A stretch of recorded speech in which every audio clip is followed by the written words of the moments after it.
welcome to today's Planning Commission meeting. We'll get started with our first cases here in just a moment. Before we do, just a quick run through of how we'll handle each case if this is your first time with us. Staff will present cases to us one by one. We'll have an opportunity to ask them questions, and we'll call the applicant up and they can fill in any details they might want to share with us. After that, we'll do a public hearing for each case. I'll announce that and give you the opportunity to come forward, state your name, and share your thoughts with us. We ask that you keep your comments to 3 minutes or less, just so that we can keep things moving along today. After that, we'll invite the applicant back up if things were raised that they'd like to address during the public hearing. Then we'll have a discussion as Planning Commission and make a decision before moving on to our next case. Before we get started, any potential conflicts of interest today, commissioners? I don't think it's a conflict of interest, but I did want to let everyone know that my husband signed a letter of support on behalf of his employer for the Coit Avenue project. His employer, and thus he doesn't have any financial interest in the project itself. They currently rent some of the houses from the applicant on a month-to-month basis. But that's it. So you're implying that you don't have a financial interest either? I definitely do not. Okay. Yes, thanks. All right. Anyone have any thoughts on that? No, but I move that the commissioner does not have a conflict of interest. All right, we have a motion and support. Any discussion? All those in favor of the motion say aye. Aye. Any opposed? All right, that motion passes. Any other conflicts? No? All right. So we did amend our agenda and moved 1109 Michigan Street Northeast to the beginning of the agenda. So I'll have Elizabeth introduce this to us.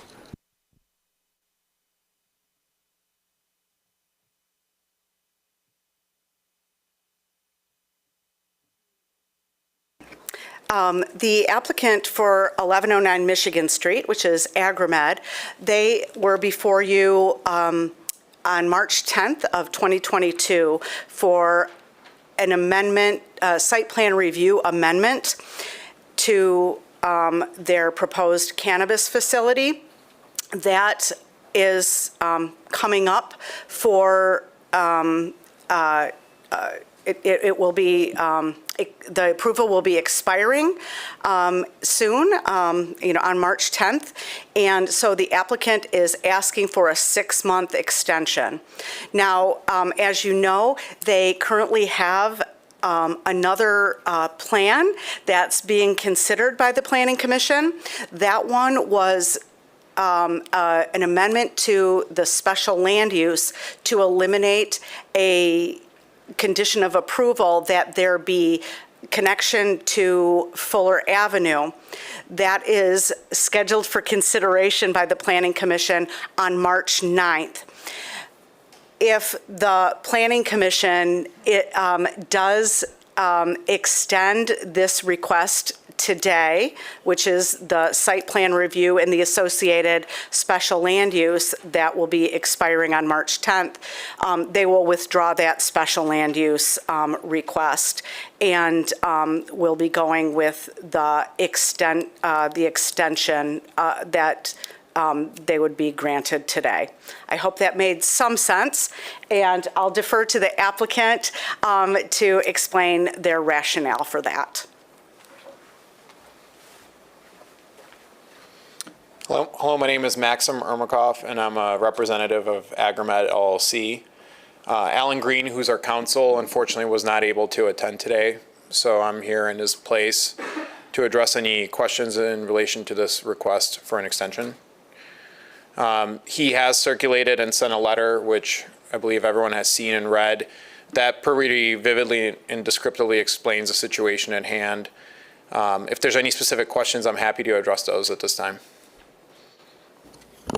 Any questions for the applicant?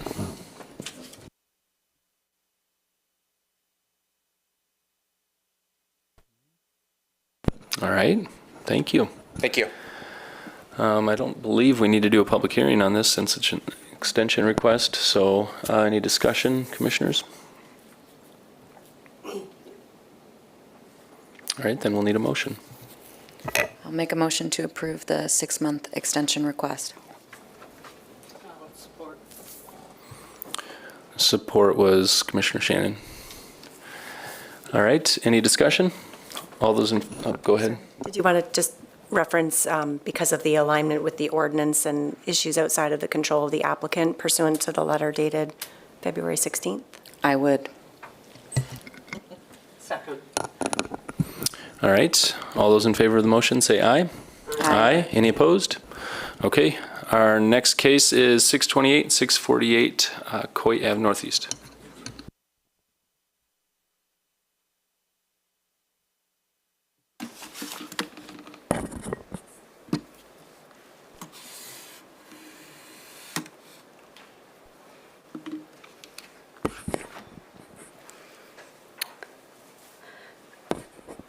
The first public hearing for today is a request for a major amendment to an approved planned redevelopment district. I have the wrong paper in front of me. It is not an amendment to a PRD.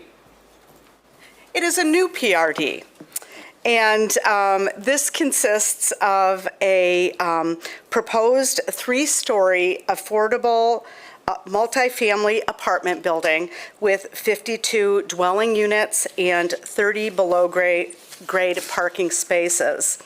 Rezoning to a planned redevelopment district requires Planning Commission recommendation and City Commission approval. So upon Planning Commission's recommendation of this project, it will move on to City Commission. The subject property is located in the Belknap Lookout area and is addressed in the area-specific plan, which was adopted in February of 2010. These properties are designated as Belknap Mixed Housing District, which does recommend multiple family development in the types that are shown on the slide here and here. So these are examples of what the Belknap plan recommends for this area. The subject properties are currently zoned traditional neighborhood, low-density residential. The subject properties are all those in green. Unfortunately, this dark line here represents when the properties were previously zoned to a planned redevelopment district. They've been rezoned back to LDR, and this dark line shouldn't be here. It's all the properties that are shown in green, just north of the existing PRD to the corner to Fairbanks, with the exception of a property on Fairbanks at the alley. The surrounding properties to the north and to the west are medium low density residential, 1, 2, 3 families. We have Coit School across the street on this large site, which I don't have a good aerial of. And to the south, we have a previously approved planned redevelopment district. I think that was in 2022 that the PRD was approved, and the applicant can correct me if I'm wrong on that, but a 52 dwelling unit PRD was approved for this site to the south. To the east, we have high-density residential as well. You can see that better on this slide. So everything shown to the south will be a multiple family residential development. And just for context, I do have some slides here of what is proposed to the south, okay? This is what was already approved to the south. It's the same developer, and it's a courtyard style building, also 3 stories, also 52 units. And that is 51 and 2 bedrooms and 2 3 bedrooms. Okay. also includes parking access from the alley.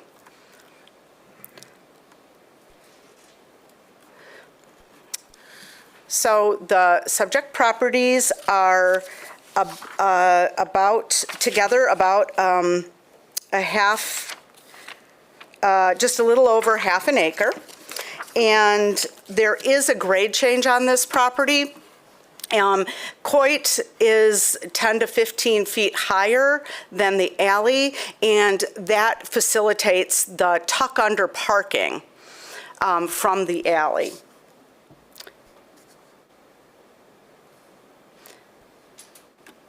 I think I'm going to go to the,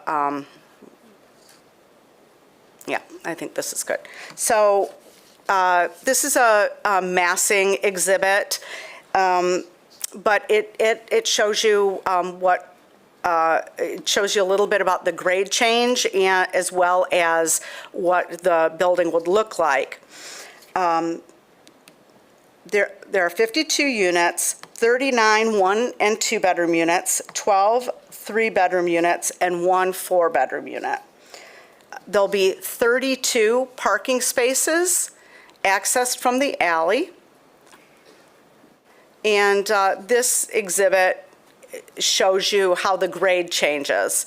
And so the alley's lower. So from the alley, the three-story building will be 4 stories due to the parking at the alley grade.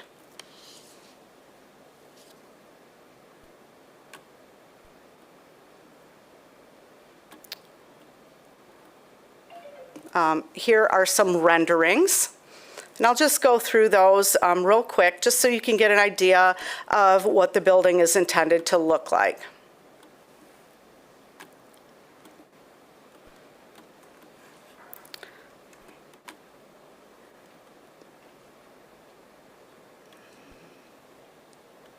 Okay. Back to the site plan.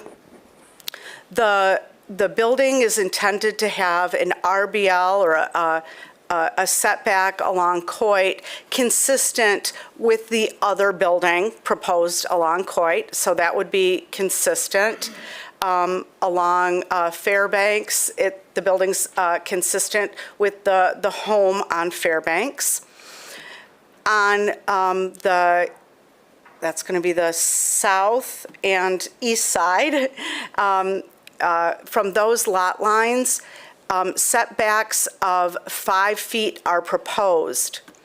Adjacent to the single-family residential home on Fairbanks and the alley, setbacks of 15 feet are proposed. And those setbacks are shown on the site layout plan. It shows that 15-foot setback is proposed there. They also are proposing the trash enclosure in that setback.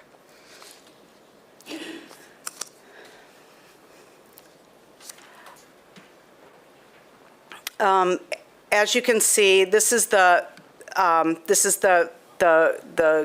parking level, and there are 30 parking spaces. Several of those spaces are intended to be directly accessed from the alley. Our traffic folks have not provided input on that. They have not indicated that there's any objection, but we have not heard definitively to that. I would note that a similar configuration was permitted across the alley, and given that this is a one-way alley, I believe that will be found to be acceptable.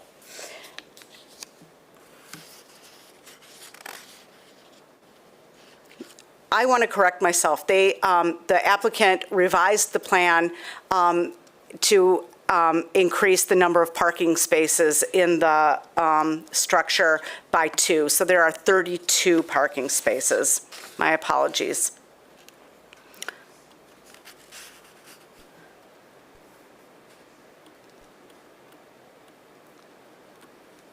Relative to the building height, as I mentioned previously, it's 3 stories at Coit and 4 stories at the alley. And that is similar to the building to the south. The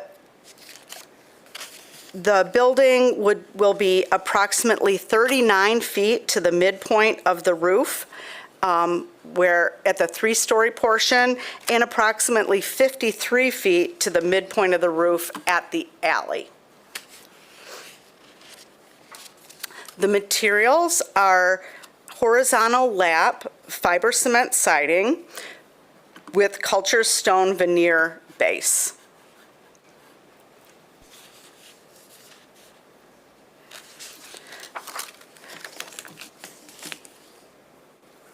Relative to density, this is considered a high-density development. It's approximately 63, 64 dwelling units per acre, and 683 square feet per dwelling unit. That's consistent with what is allowed in the TN-TBA zone district, which is 750 square feet per dwelling unit.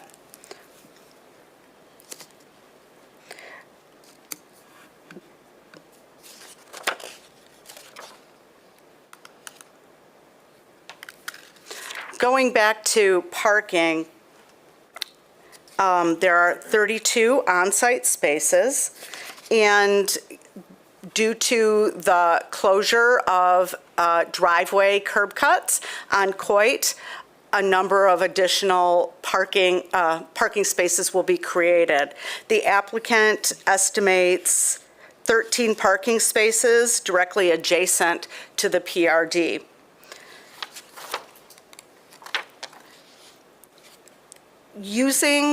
Because this is an affordable housing development, we calculate 56 parking spaces required versus the 32 that they're providing. The applicant is requesting that the parking be reduced based on those on-street spaces along Coit, covered bike spaces, indoors or in the parking garage, and 1 space signed for low emission or EV charging. In addition, the Planning Commission can take into account proximity to public transit. We do have public transit on Lafayette, not too far away. So using the reductions for on-street parking, mass transit, covered bike spaces, and spaces signed for low-emission vehicles, the Planning Commission could grant a parking reduction.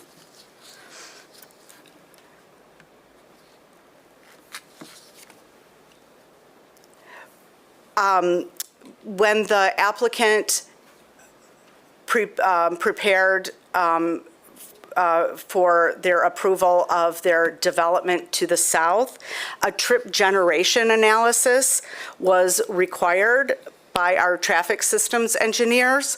They have reviewed that same study and have found no additional no further analysis to be necessary. So they're satisfied that the street network can handle the proposed number of vehicles. One other thing that I'd like to mention relative to this location and streets is in the use regulations for multiple family dwellings, they are to be located on regional, major, or city collector streets or within 200 feet of such a street. I'm going back to an aerial photo here, and we have Lafayette to the east, and that's really the closest street, but it isn't within 200 feet. I should mention, it is still very walkable to Lafayette, where we have public transit, and the Planning Commission did grant that waiver for the similar development to the south.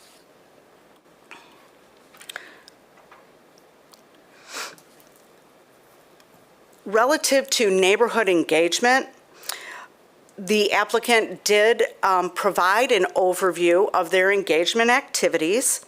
We have received a number of letters of support from neighborhood residents who cite the need for additional affordable housing. We have also received several letters of opposition to this project. One is from the resident right next door to the, well, actually two. We have the owner of the property and another resident of that structure, of that home. And they are concerned about the impact of this development on their home. We also received another letter of concern. Other concerns included lack of parking, the density of the project, the fact there'd be two contiguous developments of high density on the same block, as well as concerns about the rushed nature of the neighborhood engagement. The applicant did present at the Community Development Committee of the Neighbors of Belknap Lookout on February 10th. However, there wasn't a quorum of their committee at that meeting, so they did not submit a formal position letter. They did include their meeting minutes, which identified some of their concerns about the project, some of their concerns about the project. In sum, we're looking at a 52-unit multiple family development of 3 stories at Coit, 4 stories at the alley, 32 parking spaces located on site underneath, accessed by the alley.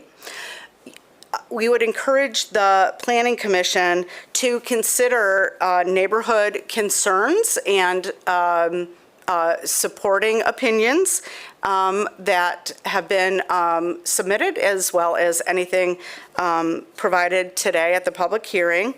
How this development comports with the area-specific plan and the MH context district relative to building form, size, scale, massing, proportions, and location.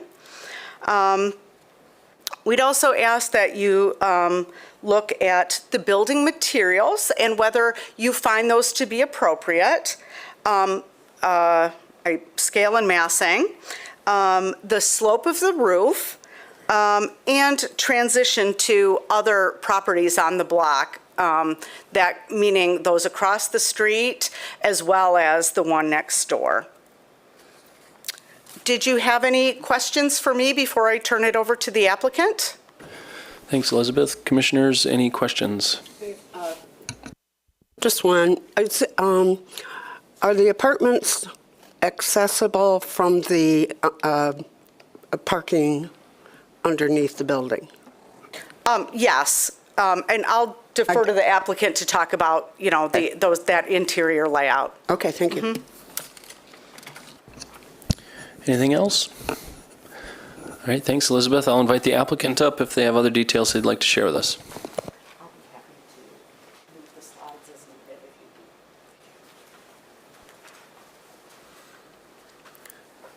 Thank you, everyone, for braving the weather and making the time for this meeting. We're very, very excited about this project. The city calls for affordable housing and so many of the documents that are.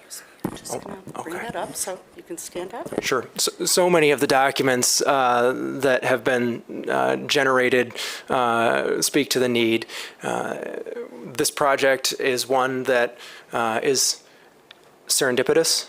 It was not something that we planned when we acquired the site, and it truly is unique in that we are able to have this parking podium and offer the off-street parking in an area that is both walkable, but also, as staff mentioned, has that component for considerable amount of off-street parking, and that's covered parking, very high quality, something that we're very proud to be able to offer to these residents. It's a pretty unique opportunity for the affordable housing in our community. As far as community outreach, staff mentioned we did have a little bit of a mix from community members with respect to feedback.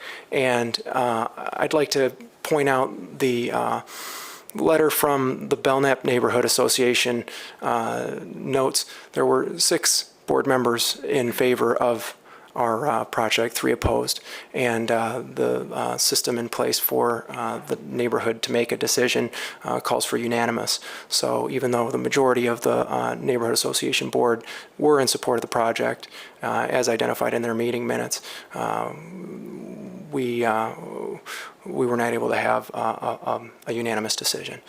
With that, I'll take any questions from this body. All right, thank you. Commissioners, any questions?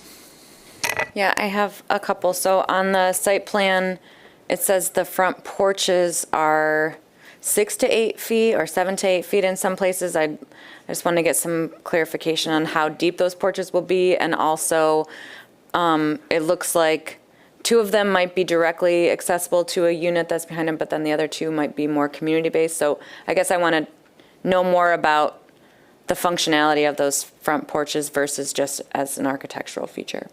Certainly. You're correct. Several of the porches do access directly to units. That's a component that we wanted to incorporate to engage eyes on the street, engage the streetscape, and have that be an amenity for the resident of that unit.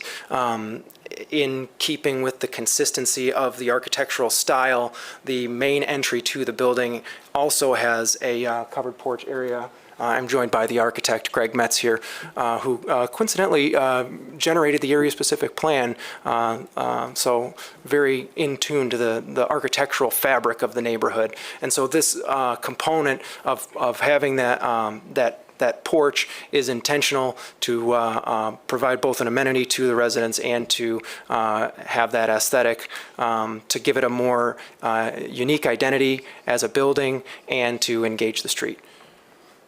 Great. And then it looks like there's vents next to some windows. Can we talk about what that's about? Certainly. Similar to the adjacent property, the heating and cooling system proposed for this development is a package system. And those package systems are located as shown in the plans. They're covered with an ornamental grate that is intended to blend in with the facade material, which is a high-quality fiberboard, hardy board product. What you're seeing there is our HVAC system. It's fairly common in housing of this type. Great, thanks.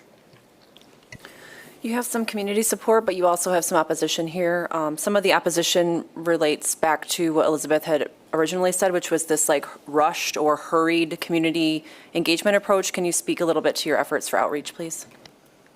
Certainly, thank you. The project here was not one that we had intended on when we originally acquired the site back in 2020, 2021. I believe the seller of the property is here with us today, Mr. Gonzalez. When we acquired the site, it was our intent to do the one project, and there was so much success with the one project that when the opportunity presented unexpectedly in December of this year, or I'm sorry, last year in December, we were made aware that it might be possible for us to acquire the adjacent parcels and have a second project. Once we were made aware of that, we immediately engaged the community. We reached out to the neighborhood association formally in the first week of January. We attended a community development meeting for the neighborhood on, I believe, the second week of January. We had a town hall meeting for the neighborhood on the third week of January. We participated in a second community development committee meeting on the first week of February, and then shortly thereafter, a second board meeting. So the formal community engagement with the Noble community was actually over twice as much as we had in the previous project. And it should also be noted that the Neighbors of Belknap Lookout Association have generated a formal community outreach program. It's documented in the community engagement website, and we followed all of the community engagement requirements, and we received a letter from the neighborhood commending us on those efforts. In addition to engaging members of the neighborhood, we also engaged the Grand Rapids Public Schools and have a letter of support from the superintendent, Robbie. We engaged the other nonprofit organizations such as Family Promise, that is an affordable housing shelter provider, and we engaged some support service providers in the Grand Rapids area to try and bring in as many ideas and as much input as we possibly could in the time that we have, which is regrettably, 4 months between the time that we were made aware of this opportunity and our tax credit application deadline. A lot of work. Can I ask, the parking in the alley, is that used for apartments and residences already there, or is that available to you? The parking that is there that you saw in the plan, that parking is owned by the apartment to the east. Okay. So all the residents there actually rent those spaces at a monthly cost. It's important to note that in affordable housing, we don't rent. Yeah. We don't charge rent for our parking. Residents get that as a benefit to living in our building. Thank you. Related to the single-family home that is adjacent to your property, it looks like the setback is 15 feet from their property, but are there other buffering mechanisms you're going to have in place there? We have our civil engineer here today and our architect here today, and they will be putting together optimal buffering mechanisms, but in community engagement, we talk about what the neighborhood would like to see there, and I proposed at that time ornamental grasses and fencing to meet the maximum that zoning would allow to provide the privacy and aesthetic that an urban environment like this, would benefit from.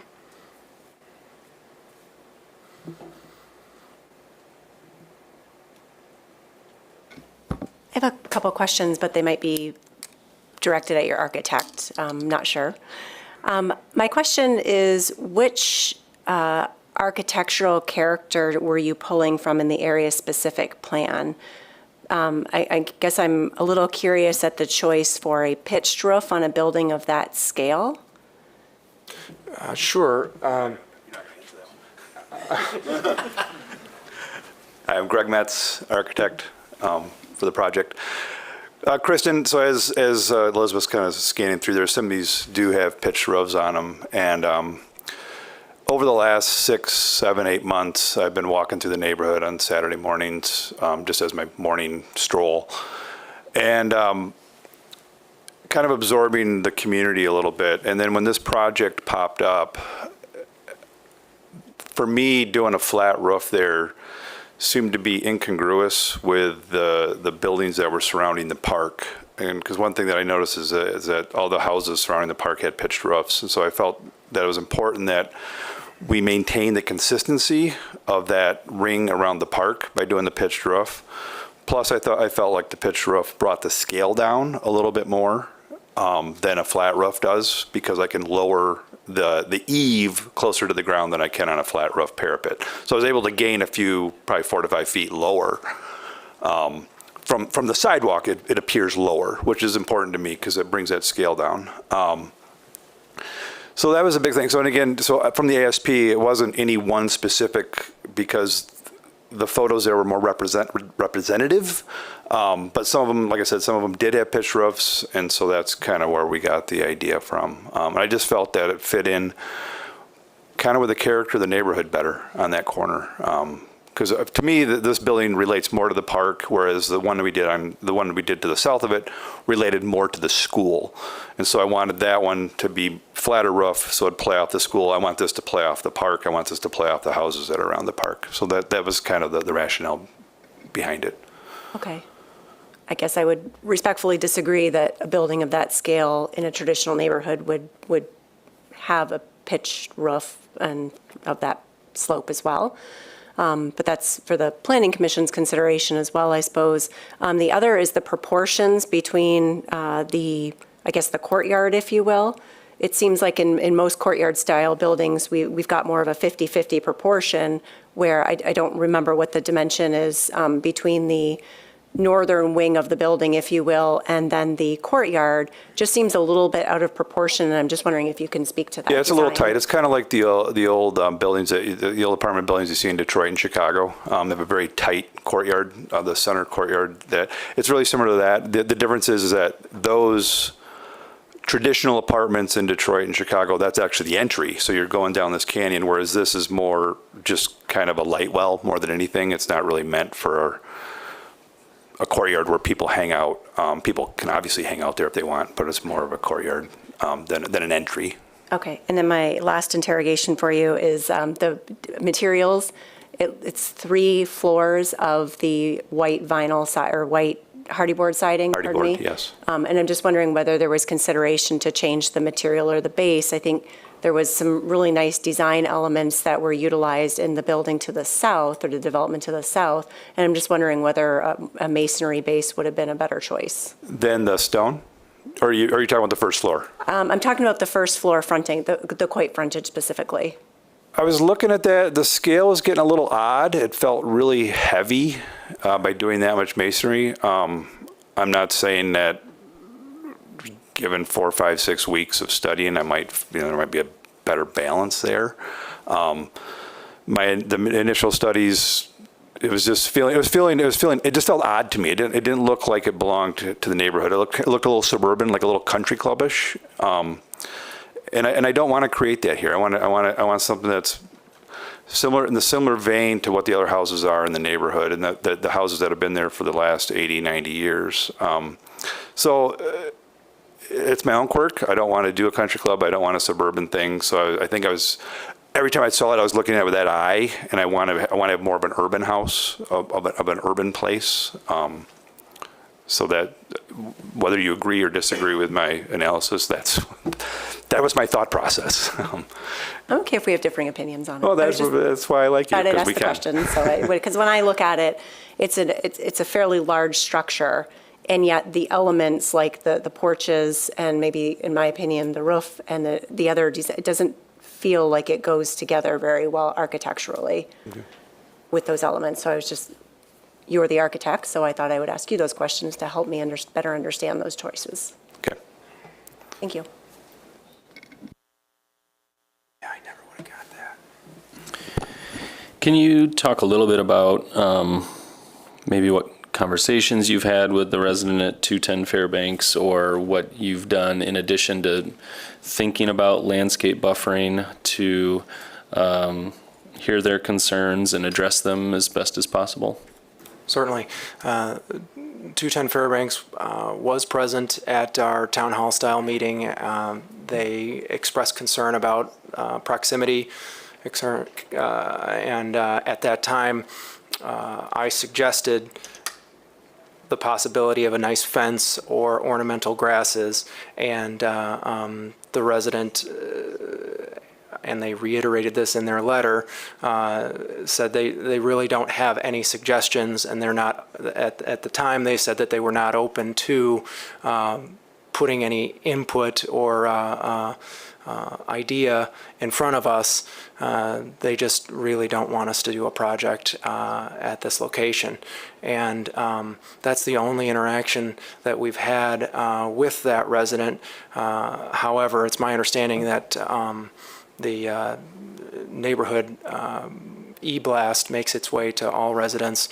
So should the 210 Fairbanks resident have wished to, they could have attended any of the other 4 formal meetings that we held for engagement on this project. On the parking, you mentioned that you don't charge for parking. Is that assigned then? It's obviously, you don't have, not every unit will get a parking space, right? You got 20 units without parking, so how does that work functionally? In affordable housing, studies show that really you need about a half a car per unit. We're mixed income here, 30 to 80% AMI. So we find that a lot of our 30s won't really have a car at all. We will assign parking, and there will be some obviously units that may choose to park on the street because it's more convenient, especially those that have the direct walk up from Coit and from Fairbanks Street. So as tenants are being signed up, is it kind of first come, first serve, or how is it going to be assigned? It will be first come, first serve, but I will let KMG Prestige, who's the managing company, ultimately drive that.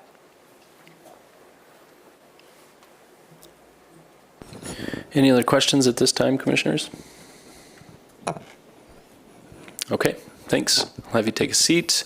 I'll open up the public hearing. If you're here today about this case on Coit Ave Northeast, I invite you to come forward. Please state your name for the record and keep your comments to 3 minutes or less.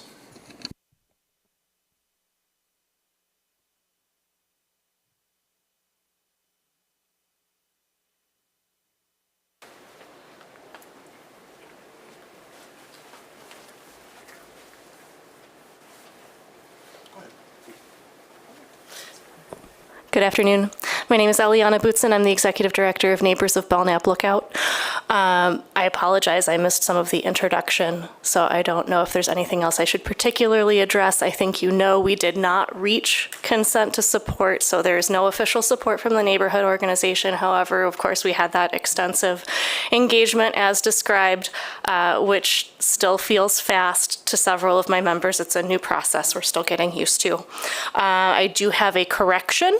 Our e-blast reaches approximately 500 recipients. Not necessarily everyone there lives in the neighborhood. At its most optimistic, that would be approximately half of households in the residential portion of the neighborhood. I guess the other flavor commentary I will offer, since no one said anything about the roof, is Belknap Place, which is in slightly different location, but a similar project in the neighborhood that was just completed behind Finkelstein Hall does have a sloped roof. Eliana, real quick, you said this is a new process for kind of hearing new projects and scoring them. Do you feel like it was done on a timeline that fits your process? Like you fit what you wanted into? We fit what we requested. We did not fit what felt like enough to several people. All right. Thank you.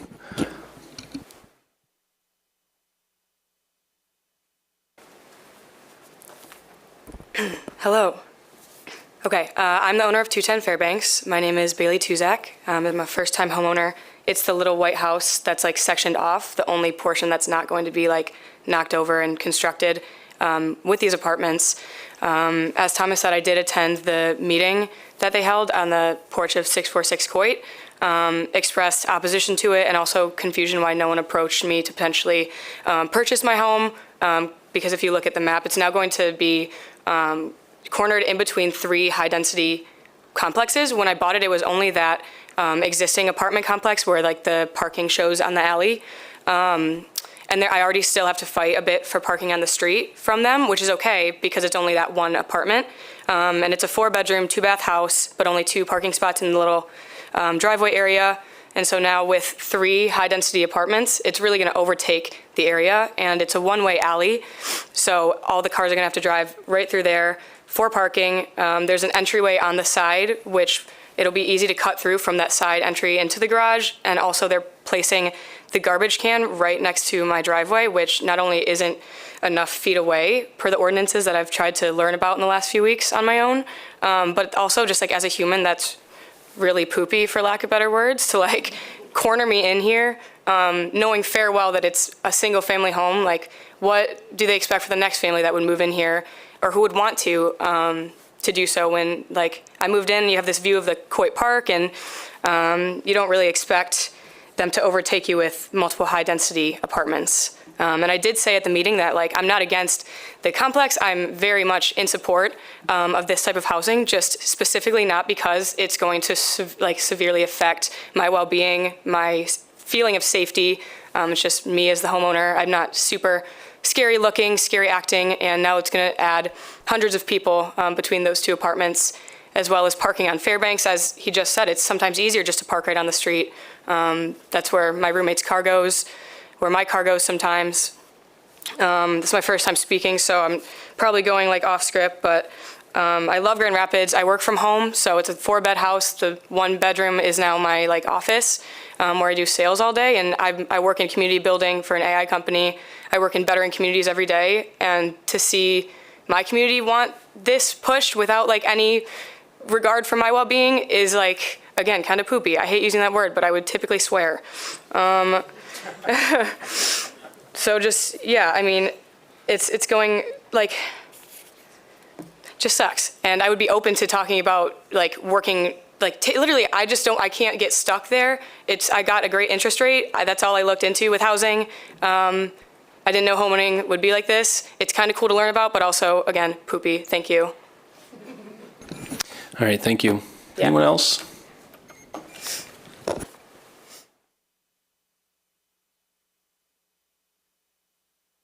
Good afternoon, thank you. My name is William Hebert, H-E-B-E-R-T, and I've been living in Belknap Hill for 17 years. I've served on the planning committee for Noble. I've chaired that committee. As chair of the committee, I have to commend Tom. He reached out to me and showed me his project on the corner of Madison and Cherry, just to reassure me that, yeah, he looks out for the interests of the neighborhood. And thank you, Tom. So having said that, I'm going to start off by going astray. Behind me is a horrible complex. I could show you photos from my perspective. It was done by Cop Rock. It was presented to you. It's the Belknap Bluffs project. As part of that presentation, and I will tie this in, as part of that presentation, they showed you drawings of the green space that they promised between our houses and that project.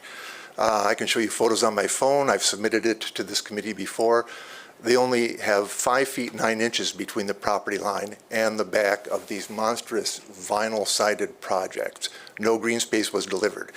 Brings me to my question. My question is to you, is there a mechanism in place? Is there authority that you have? Is there some recourse where if the developers don't deliver as promised, you can come back to them?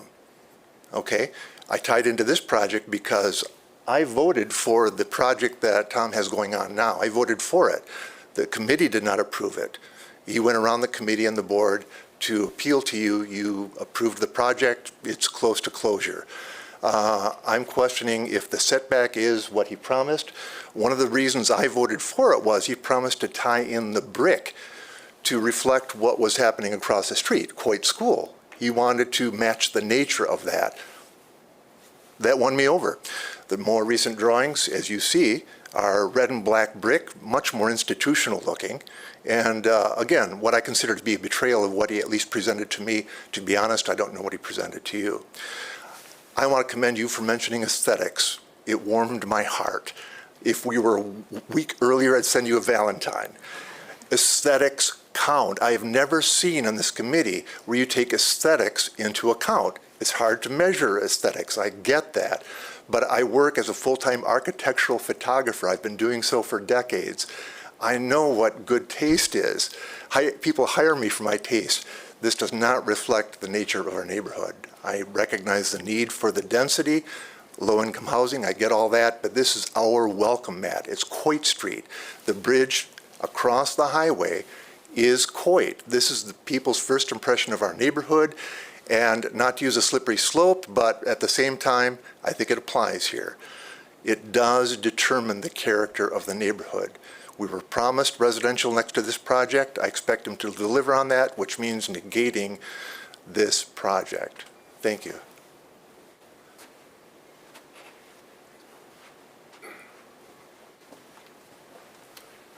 My name is Angel Gonzalez. I am a homeowner. I live at 545 Fairview. And I guess a couple things I'd like to point out. First of all, as far as outreach, I've been in the neighborhood for 22 years now.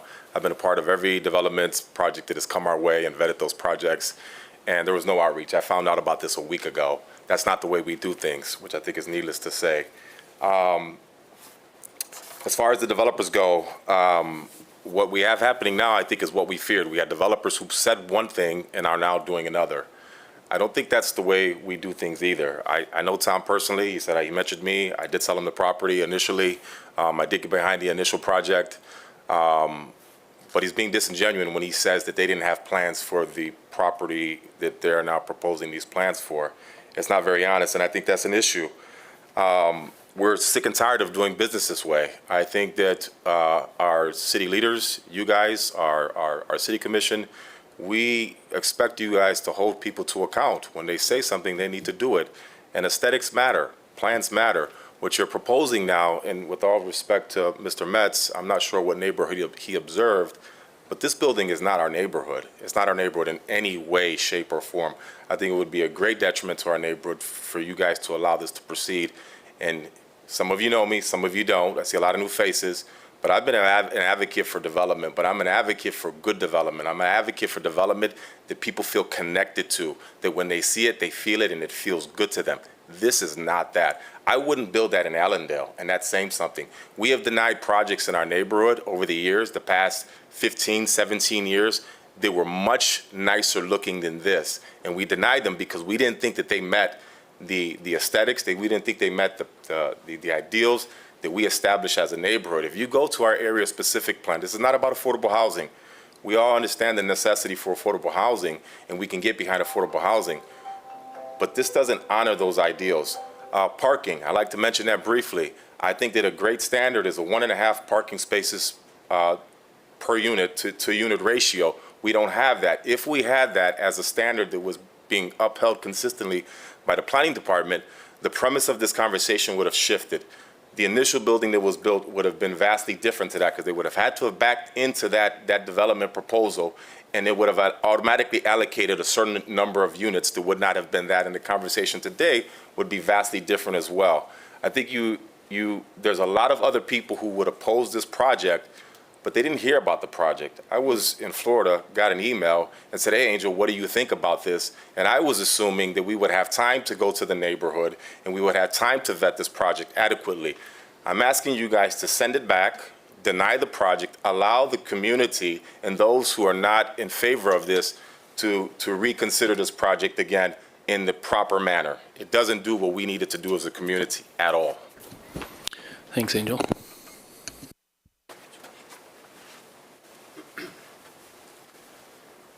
Good afternoon. My name's Marshall Great. I'm a resident at 544 Fairview Avenue.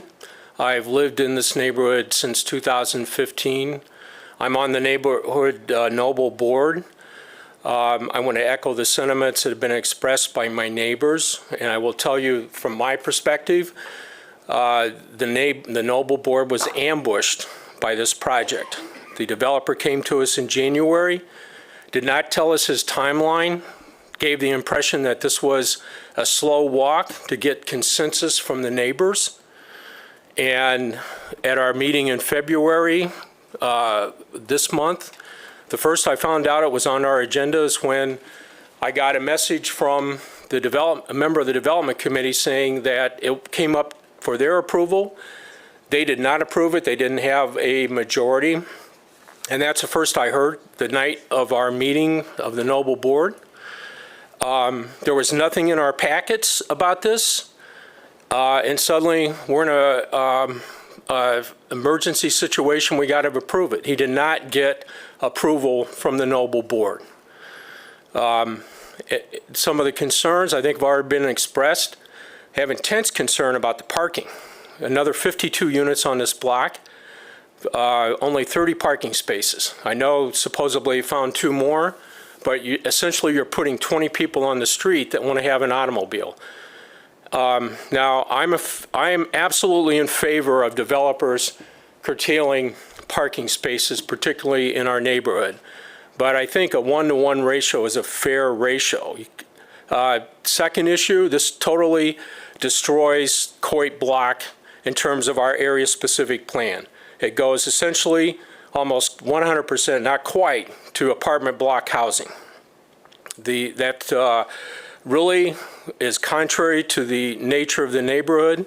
The density, I understand there's a political push to increase density, but I want you, as city planning people, consider who are the people that are going to occupy these housing units. I will tell you, based on the number of U-Hauls that I see in the fall and in the spring, a lot of the people that occupy our apartment blocks are not permanent residents. You're going to have transitory people. Now, I'm not against that. I welcome everybody that comes in our neighborhood, but the reality, the size of these apartments, you're going to have people that will leave the neighborhood after a short while and go elsewhere. You're not going to have a stable neighborhood. Some of us that are speaking here have committed our lives to live in this neighborhood on a permanent basis. This is contrary to that. We asked if there was any compromise on the parking situation. Can you reduce the number of units? No, can't do that based on their profit margins. All right, thank you. Your Well, I'm time's not up. done with my comments. I know, My but 3 your minutes time's up. expired. Yep. 3 minutes? Yes, sir. Thank you. Anyone else on this case? All right, I'll close the public hearing. I'll invite the applicant up if they want to address anything that was raised. Maybe before that, Kristen, I don't know if you want to address the recourse to, you know, what was it was a different project, but what are, you know, how do we know that things are being delivered? So typically, when we have a plan or site plan that's approved by the Planning Commission, that then is further developed into what's called a LUDS permit, or think of it like your site construction permit. And we do work really hard to make sure that those align and certainly make it in a setback case, no worse, meaning if the Planning Commission approved a 5-foot setback, we would not allow a 4-foot setback. If that building had to move because of, you know, grading and such to a 6-foot, that's something that would be within our scope of authority. There are specific standards in the zoning ordinance under site plan review that allow for staff to make relatively minor site plan amendments. It's typically a 10-foot, 10% rule. So we have that ability, but again, we would never allow for a building to be closer than what the Planning Commission has already approved. So there's always a little bit of change that would happen. Once the plans are approved through that LUDS permit or that site construction permit process, there are inspections that are done. Literally bushes and shrubs are counted, flowers are counted to make sure that whatever was installed is what was constructed, whatever was permitted is what was installed or constructed. If there are discrepancies, we would certainly look into that. I don't remember all the details of that particular transition between the new development and the old. I have some recollection of being asked to look into it, and my memory tells me that there was it was not what was expected or anticipated, but it was what was permitted and allowable under the code. That particular case, I'd have to dig back into it to remind myself the details. Does that help? Yeah, it helps. I think I just wanted to address the residents' concern about that, and if there was a discrepancy in what was presented to him or to us at some point, what action can be taken and what's the procedure for addressing that. So the discrepancy between what Planning Commission approved and what was permitted is something that we can address. I can't, if commitments outside of a Planning Commission process were made, that's really not something we have the authority to enforce. We go by what the Planning Commission has approved and what is permitted in the plans, but which is based on the ordinance. So in a normal community engagement process, plans may be presented with a number of different variations, and so it sounds like maybe with this case too, we have some things being presented and then they've been altered to maybe address some concerns, but also to fine tune the project, and so there could be some discrepancy there. But what we're seeing is what we're considering today. Yes, so it's, if we hear that the plans have evolved from what was presented at the neighborhood, I mean, that's certainly something the Planning Commission could ask for. Continued engagement, if you don't feel like adequate engagement has taken place, but your decision-making is based on the plans that you have before you, not other renditions that may have been presented through the process. It's not uncommon for us to have projects that evolve through these processes, but it doesn't make that an easy thing to happen. All right, I'll have the applicant up now if there's things you want to address that were raised. First of all, I'd like to thank you guys for the careful deliberation. Also, I would like to thank the neighborhood members who came today and voiced their opinions. Thanks for making the time. To speak to, we'll start with the concern about the changing of our plan from the initial project on 608 Coit to what we have today. We've got our civil engineer and our architect here with us. It's my recollection that we did not change the setbacks from what was committed to in planning to what we have here today. Gosh, so many things were said. I'd like to, do you remember anything that we could maybe speak to collectively? Hello, everyone. Stephen Wooden here on behalf of Dwelling Place of Grand Rapids. We are a longstanding affordable housing nonprofit here in West Michigan, and we're a 10% partner on this project. Look, I think when it boils down to it, the process that they went through aligns with the Neighborhood Association's development review process. Certainly, by their own admission, they're still figuring out whether that process is sufficient, whether it needs to be expanded or not. But that was the process that was brought forward to them that they went through. Second, when looking at an ASP, I know that you all know this, but I do feel it's always good to remind this towards the end of a discussion. It's looking at, or when looking at a PRD approval, you want to look at the local planning, the ASP, what's been approved already around it. And, in the end, what we're proposing is not only in line with the ASP as demonstrated by staff in terms of the massing, in terms of the inspiration drawn from what was in the ASP around pitched roofs and other projects in the area that have pitched roofs, and the fact that it has the same storyline and setback as the project to the south.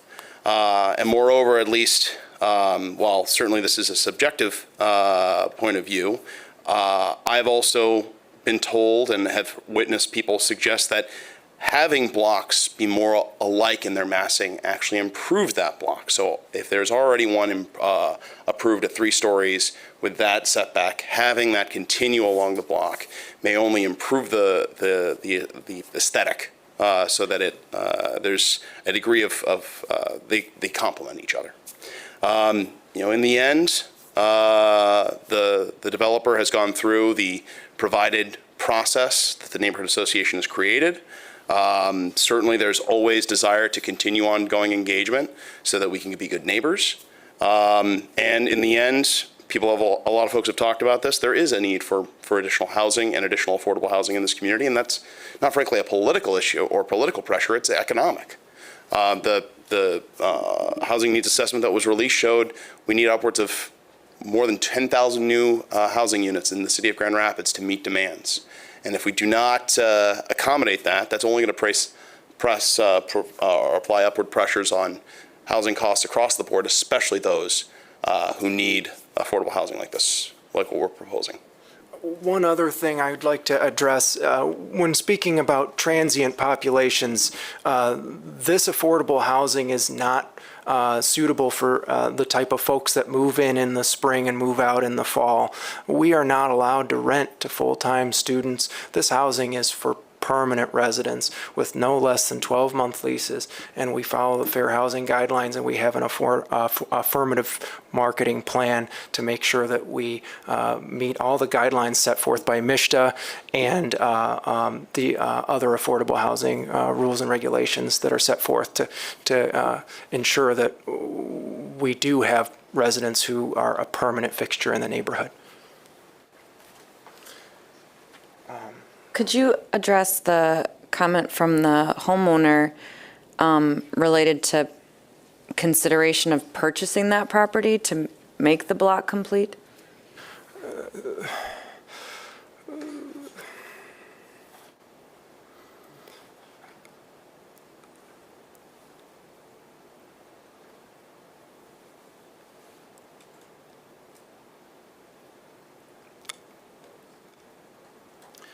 What would you say? I mean, ultimately, what you're approving is on the parcels in question.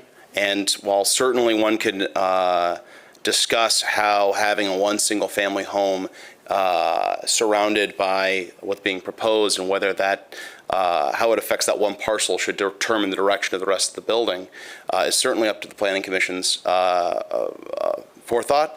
You know, in projects in the past, when we have put forward, at least a dwelling place, when we've put forward multifamily housing projects that are adjacent to single-family homes, we have in the past considered purchase.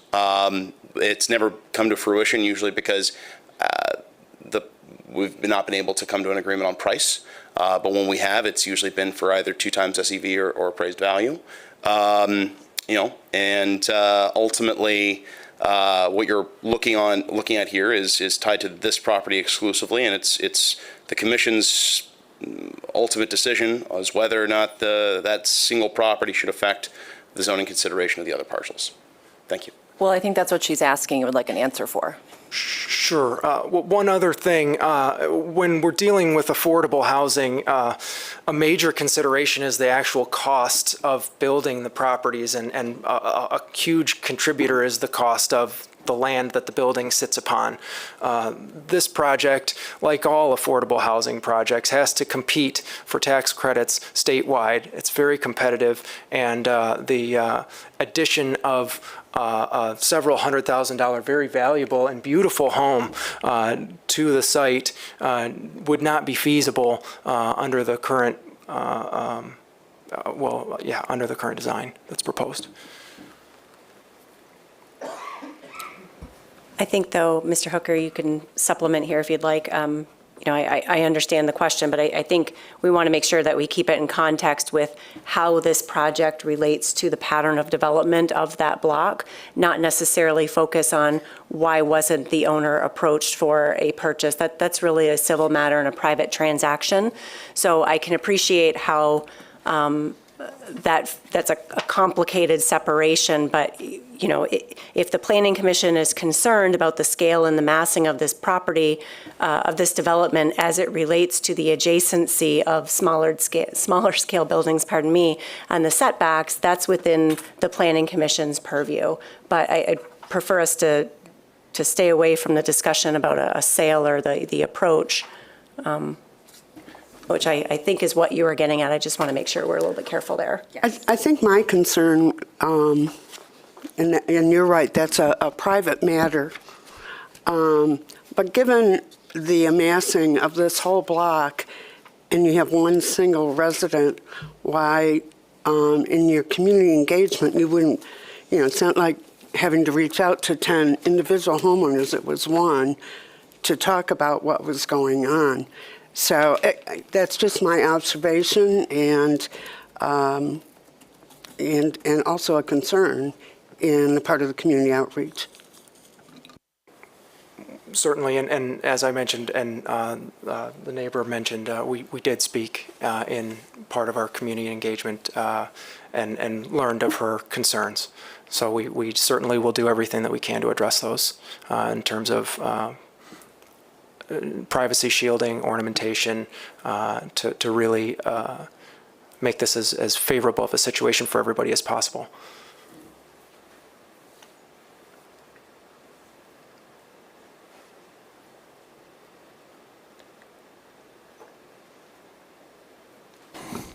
Any other questions for the applicant? Could the applicant address parking again for one of the residents that came forward to talk about that? And then also garbage and enclosures was mentioned on quite a few of the letters of opposition. Could you just discuss that a little bit, please? Certainly, thank you. The parking, actually, we're just deliberating here internally. I'm sorry, the garbage, we can relocate the garbage in between the two developments in order to eliminate the concern that was voiced by the neighbor. I think that that's a great idea, and hopefully I'm not talking out of turn here, guys. It'll be tight, but we can do it, and we will. I'll give myself an easement for the carts or the dumpster. So that's something that we can do to satisfy that concern. And as far as parking, the parking on the street is permitted. So only residents that are local to the street are allowed to park on the street. So that in and of itself is a mechanism to ensure that the folks don't have transient parking and work parking from non-adjacent parcel vehicles. Are there any other questions specific to parking that I could help with? It just seems to me that the volume is what people have been concerned about through the correspondence, and so I would just like you to talk about what that looks like. Sure. I think I mentioned before, parking in affordable housing is something that is a nationwide topic of discussion, and typically about 50% of our families will have cars. Currently, our other projects are similarly parked, and we don't have any parking issues where there's overflow spilling out and causing problems in the neighborhoods. And I think that the Planning Commission here has a mechanism set in place through the various metrics that were provided by staff. There is a path forward, and we've done everything we can to meet and exceed those requirements specific to affordable housing and the parking that's allowed for that. As Tom said, there's a constant tension between parking and housing. And that is often why we're seeing the nationwide shortage. It's one of the several factors. And, when you look at the provisions that allow for reductions in your code, it shows the patience that this commission and that the city commission have had in ensuring that you're not only providing for housing choice, because that in essence is how we meet our housing shortage, is not only providing more housing, but providing more housing choice and allowing people the options of choosing a more suburban lifestyle, which could afford them one or multiple parking spaces, or one in a more urban neighborhood like this that may trade off having a dedicated parking space and having to utilize the public system. And not only housing choice, but mobility choice. The fact that this development provides covered bike parking, provides space for a low emissions or electronic vehicle, its proximity to public transit.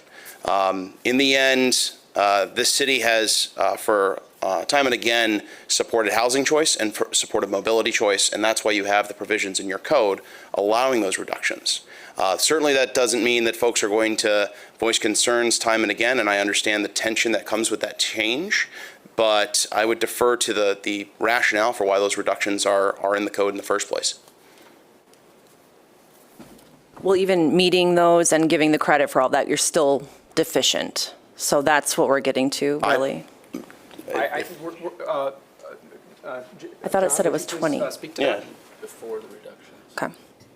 That's before the reduction. John Casterly, civil engineer with Nativeld. We were showing with our credits, the on-street parking, that we would meet. That you're meeting the requirement? Yeah. Okay, thanks. I misunderstood what I was presented. Thank you. And would I be able to ask a question about our potential relocation of the dumpster? So between the two buildings, we should have enough room from the previous Coit development and this building. There would be enough room to get two dumpsters kind of in a joint enclosure, but we would be across the current property line. And I've run into that on another recent project here. So if that's something the Planning Commission is considering, I don't know if we would need a formal departure or variance request for that, for having our dumpster on two properties at the same time. We would want to see some sort of easement or agreement to know that the dumpster is allowed to be used by both properties. It's not an ideal situation because properties change and it becomes a enforcement issue. But if you would need to provide the legal documentation that's tied to the title work. Okay. So to just touch on that, while it might be allowable, is it practical for the residents?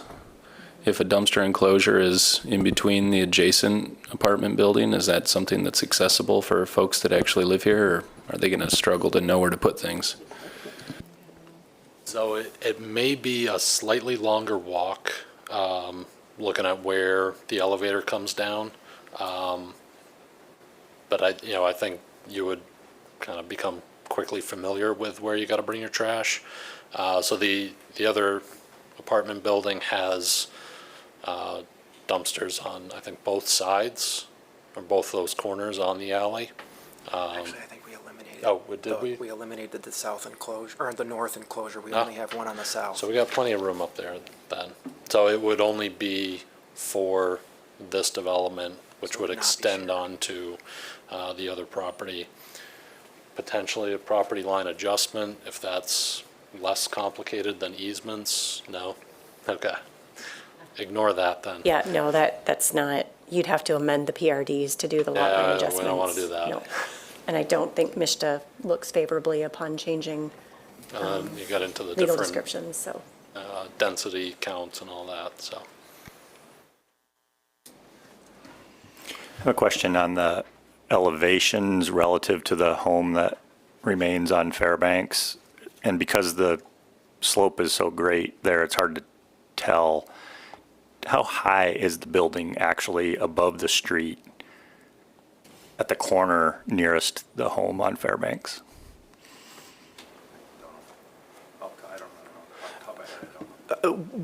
We don't know off the top of our head, my architect is saying, but I will say that the beautiful home on Fairbanks is a 3-story, 2.5-story home.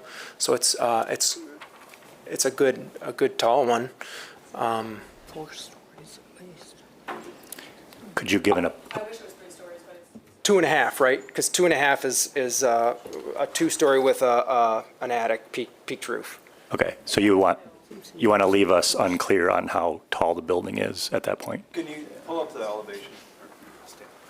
We'll Elizabeth, could you put up the elevation drawings, please? Paul, I'll try to help. I'll do my best. Over here, on the back. There's a finished floor elevation on the third page of the Yeah, site plan that keep has going, Elizabeth. the entrance of right here. 722. Oh, thanks. Yeah. What's that number? Do you know? It says 722 at thank you. lower entrance. Yeah. Oh, there you go. 722 here, 21, down 19 on the back. Oh, right here on this drawing, Paul, the north elevation, and I cannot read it on this screen. To the left, there is a dimension string to the ridge. Do you see the dimension string? So on the north elevation on A102, to the left of that, there's a dimension string there. That's what you're asking, right, the height? 51? Right there. We can zoom in. Oh. Excuse me. You're the boss. Paul, we'll have Elizabeth help us with this. Oops.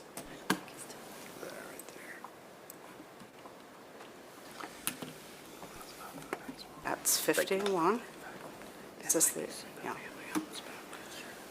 So 51 feet to the ridge, and then you're looking at about, I'm just doing the math, probably 6 feet below that, so 45 feet to the bottom of the eave, 45 feet to the bottom of the eave.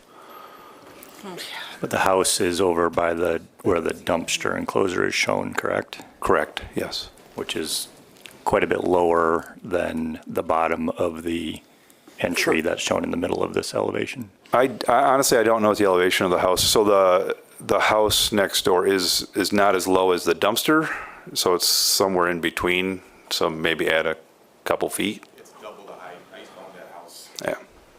Okay. So 47 feet, 48 feet from grade to eave from the side of their house. And again, I'm guessing, I'm doing my best to get you in the ballpark. That's great. Thank you. Thanks, Paul. All right, any other questions for the applicant? Or any other things you'd like to share with us? Again, I thank you for all the deliberation, constructive comments. Again, this project is one that brings a deeply needed product to our community. We have a rare opportunity here to put housing in this neighborhood right now. And the tax credit system is structured in such a way that you don't get multiple chances. You put in your application in April, and this body has an opportunity right now to take into consideration the voices of many in the community and make a decision based on the voices of many. And I think that we've certainly heard several very passionate neighbors, but I think that the full picture is told also in the letters of support from other community members, other stakeholders, and I urge this body to consider the need, consider the support from all of the other stakeholders that were included in the outreach, which was considerable, and I hope you can find favor to see us onto City Council. All right, thanks, gentlemen. I'll have you take a seat. Commissioners, any discussion on this? I just had a question for staff. It's on page 69, just the part about Belknap mixed housing. I just see the sentence that says infill buildings shall not exceed 35 feet in height. Is that a neighborhood standard that they set in place, or is that a city standard that we have? Well, I would say both. I'll let Elizabeth provide more detail, but that was the recommendation from the neighborhood that created the area-specific plan, and that area-specific plan was subsequently adopted as part of our community master plan. So it is the recommendation, it's the vision, which is important, but keep in mind that not all of those plans are codified, and that's how you utilize your standards to refer back to the recommendations of, in this case, the area-specific plan. Elizabeth, do you have more?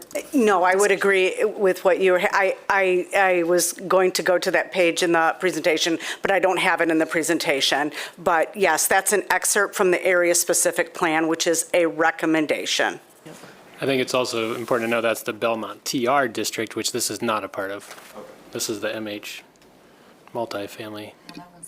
No, it's Belknap. Oh, does it? Yeah. Oh, it does. Apologies.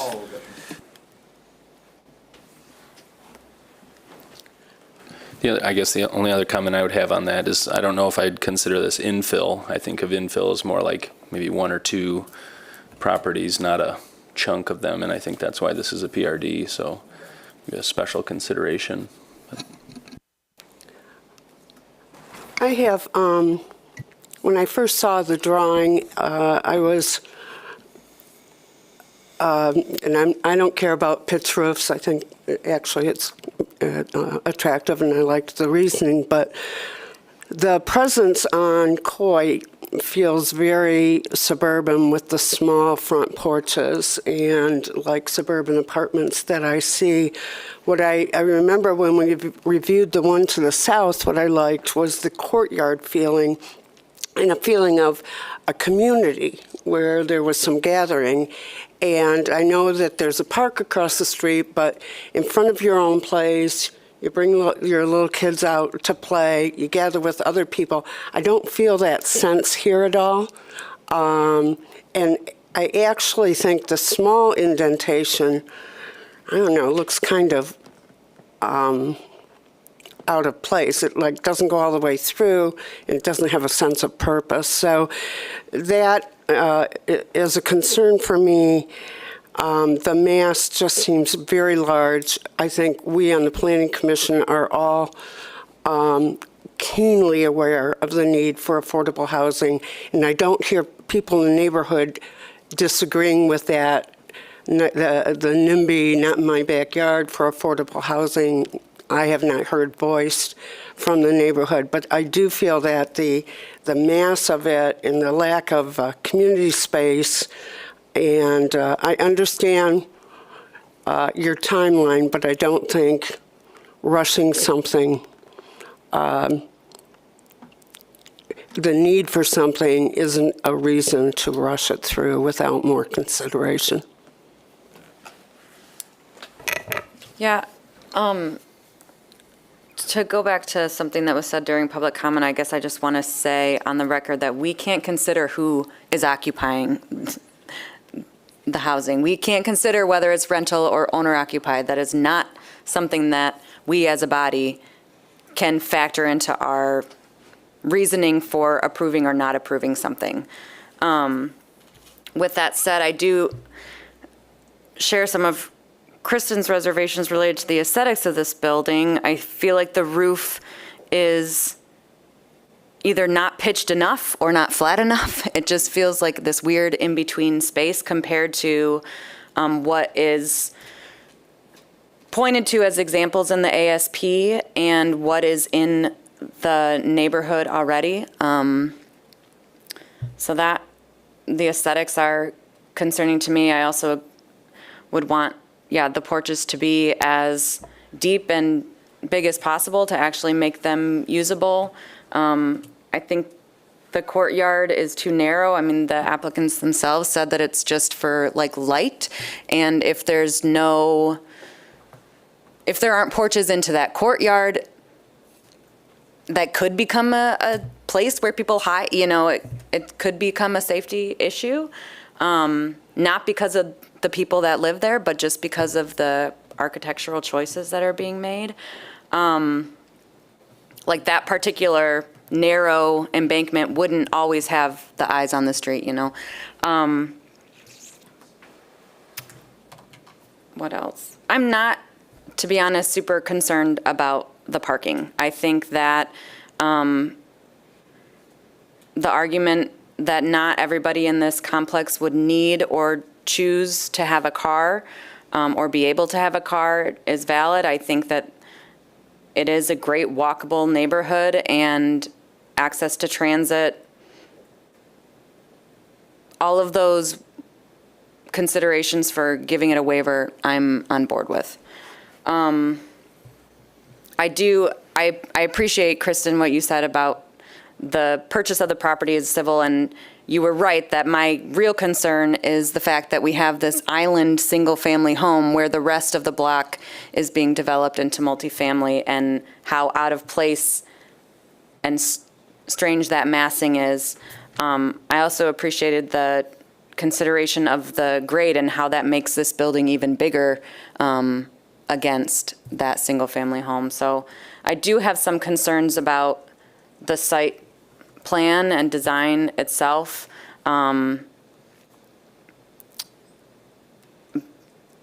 Obviously, I want more housing. But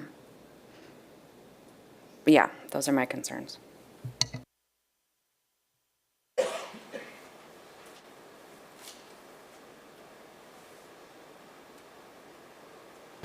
I guess I'll echo Commissioner Joseph's comments. I think I don't have I'm not too concerned about parking and reducing the parking requirement here. I think, that's why we have this written into the ordinance, is to allow for things like this and for us to take special consideration.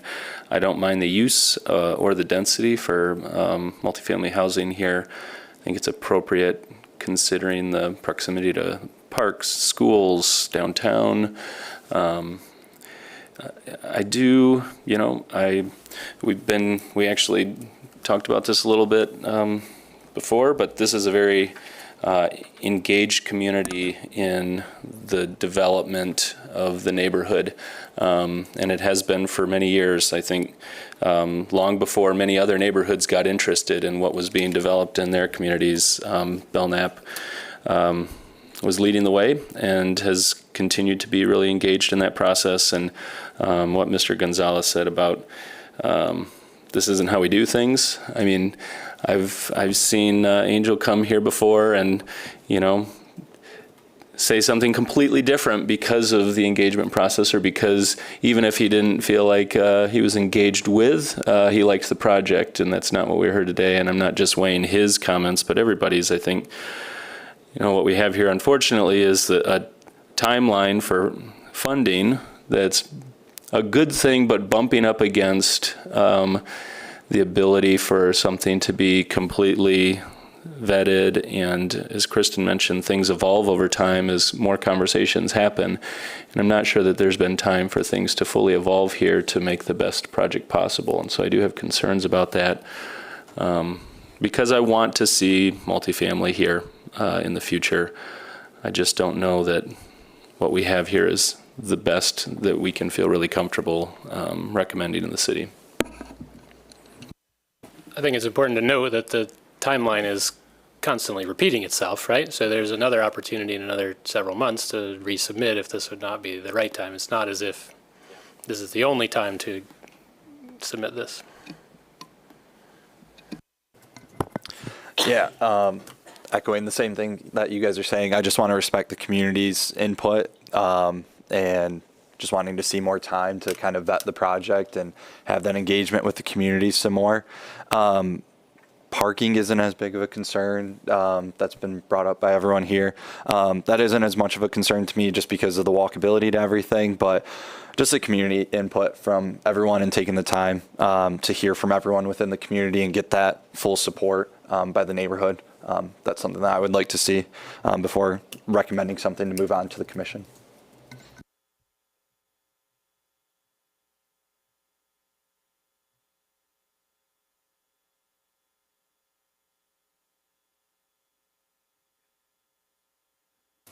Yeah, I'm not caught up in the parking either. I would just point out with PRDs, the idea is often that it's mixed use and that it's supposed to allow for parking to be used for different uses over the course of a day or a week. We don't have that here, but I find compelling the applicant's argument that, given experience of types of occupants, that the ratio that they're providing would be appropriate. So I don't have any hesitation with that. I do think the encroachment on the single-family home is too much. Recall the Beacon Hill projects that we approved on Boston there, and we had a similar size of a building that was being proposed right along. With a grade change. Yeah, with a grade change and along a row of homes, single-family homes, and when it was pulled back and brought down a little bit, it actually worked a lot better. And I kind of feel that that might be appropriate here, more appropriate. And I think it's rather insensitive even to draw a plan that shows a dumpster enclosure right there when there is another apparently alternative, which suggests, insensitivity at best.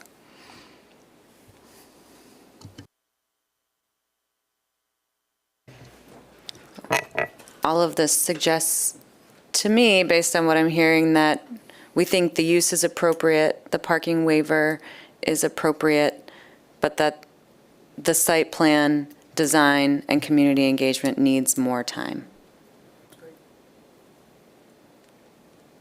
So, unless anyone, yeah, I guess.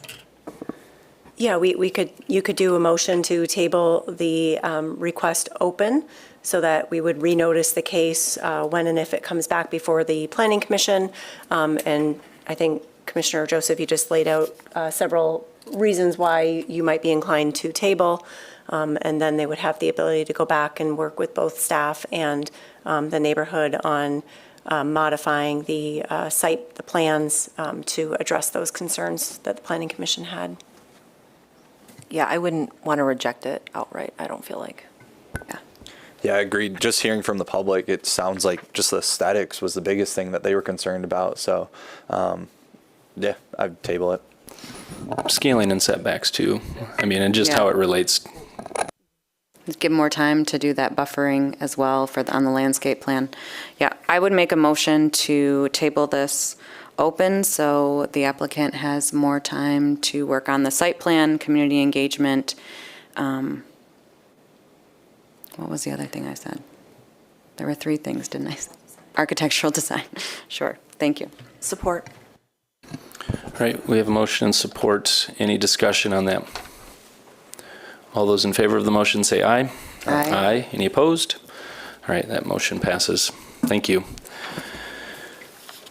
Our next case is 648 Bridge Street Northwest and 345 Lexington Ave Northwest.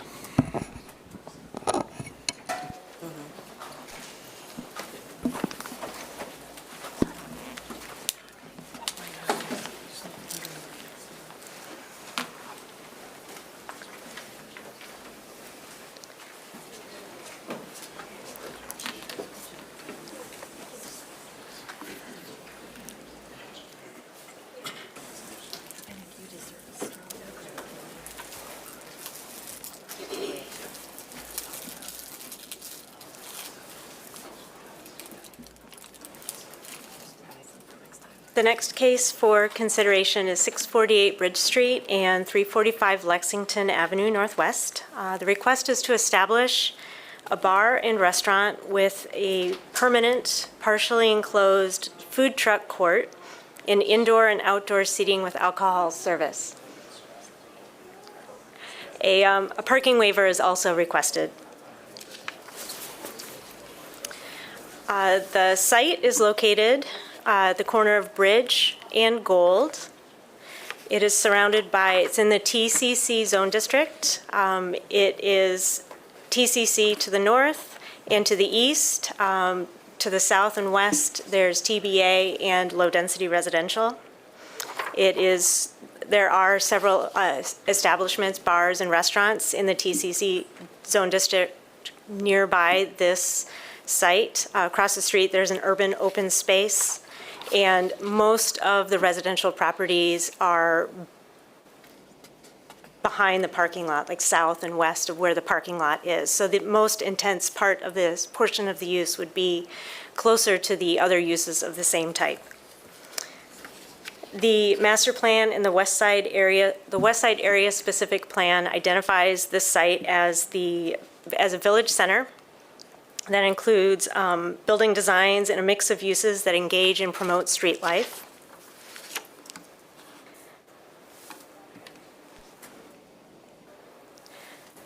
As you can see, the site consists of, it's actually 2 buildings. The original building was constructed in 1917 as a auto service station. It later became a car dealership. The original building is the south portion of the building on the site. Sometime later, the north portion of the building was constructed at the corner of Bridge and Gold. It was used as a auto service station and later on a car dealership until it became Duttler Family Foods, which operated until 2017. The parking lot that currently exists is behind the site, south, at the corner of Gold and Douglas.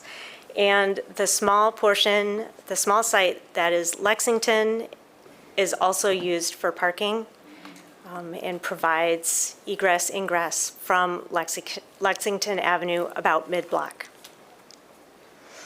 The site is approximately 0.8 acres in area. Talking about the parking on the site relative to the site plan, the parking area that exists will be the parking area that it will be restriped and account for additional spaces. The plan is to include 58 total spaces on the parking lot on both the Bridge Street property and the Lexington parcel. The tree canopy and green space requirements with the parking is proposed, as you can see on this plan. There currently is no green space on the site. There's a 10% requirement for tree canopy and green space, and so the improvements that are proposed will bring the site closer to conformity with green space requirements.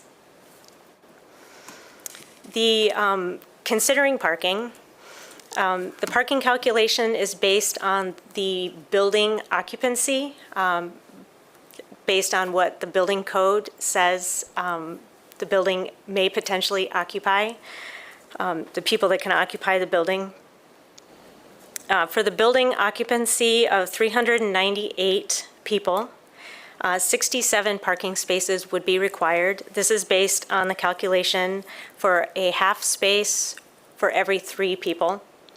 Keeping in mind that in this zone district, there is no parking requirement for outdoor seating, and the expected indoor seating for the building is 140 people.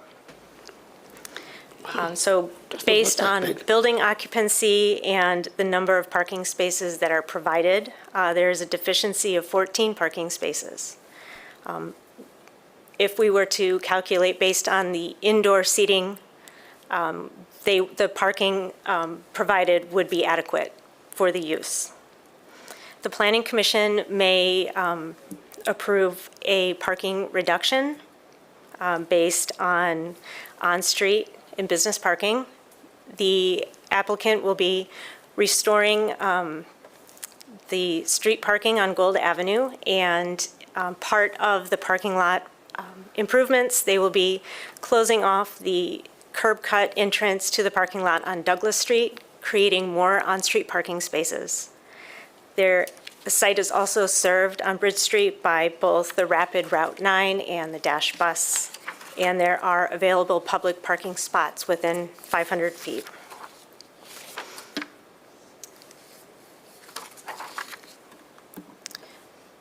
Considering the building portion of the site, as you can see, the original building, as it was, this is the old new portion of the building. That was used as a car dealership. That actually is in, when the applicant looked to renovate that portion of the building, they found it was in worse shape than they had expected. So to maintain as much as they could of the facade, they are planning to remove the roof and reconstruct the perimeter walls of the building to create this enclosed courtyard area. The courtyard area will be reminiscent of the original building. You can see they've incorporated the designs of the original parapets in the design, and so it will keep that street wall established and create a warm and inviting environment for pedestrians as they're walking by. The openings will be covered by large metal screens, some of which will have planter boxes and vines growing on them to add additional green space. And other screens closer to the corner of Bridge and Gold will have retractable screens that can open and close during business hours and lock securely to keep the building safe.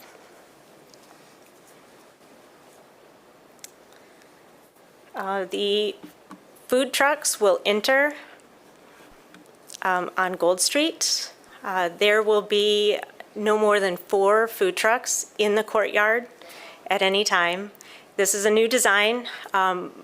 Mobile food vending is really, it's outdoor, but it has walls around it. So the applicant has been in conversation with the fire department and have revised their plan. And the revised plan that you see here has been approved by the fire department for fire safety standards. They are proposing 4 food trucks in the outdoor courtyard area. It's expected that the food trucks will operate about 6 months at a time and then rotate. And they will use, it's proposed to create an entrance on Gold Street where the food trucks will come in and go out as needed, and then park in the indoor courtyard area. There will not be any generators being used. They will have RV hookups and will run on natural gas. Propane will not be used as well. So it's a permanent fixed location for these trucks, but will allow some flexibility and new vendors to come in and out. The outdoor area is expected to be active seasonally. During the cold winter months, it will remain open for people to sit in and dine in there. And but the food trucks may not be in operation in the coldest months of the year. They've proposed to add some fire pits and to make it warm and inviting and include more maybe trees planted in there to add additional green space. So even though it's surrounded by walls and the street wall will be maintained, the roof will be gone and it really will be an inviting outdoor space.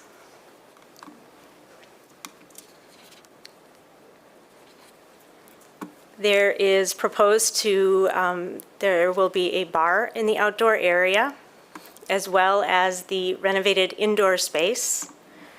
The food trucks will not sell alcohol. The alcohol will only be sold at the bar areas, but patrons can purchase the alcohol and then take it outside to drink if they wanted to. So the original building that is central here on the site plan, that will be renovated both inside and outside. It will include kiosks for food vendors to come in. People who want to start a food business but don't have a food truck can come in and use the kiosks. There will be a shared kitchen area, cleanup area. The bathrooms will be in there, additional seating, and like the back of house operations will be there as well. They've proposed an enclosed trash area on the southwest corner of the building that will have double doors that open to the outside for trash removal. Currently, the building, the trash is on the adjacent parcel. There's an easement for trash enclosures. So the proposal for this new indoor trash enclosure will bring the site closer to conformity on that point as well.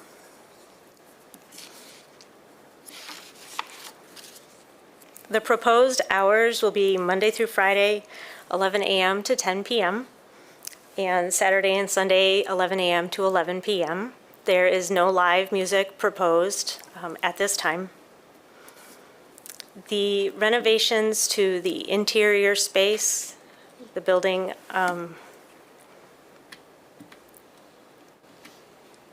you can see in this elevation, they will be adding a new customer entrance and additional storefront windows. Again, the current building does not meet our current zoning ordinance standards, so these renovations will bring it closer to conformity and help to create a more inviting space for people.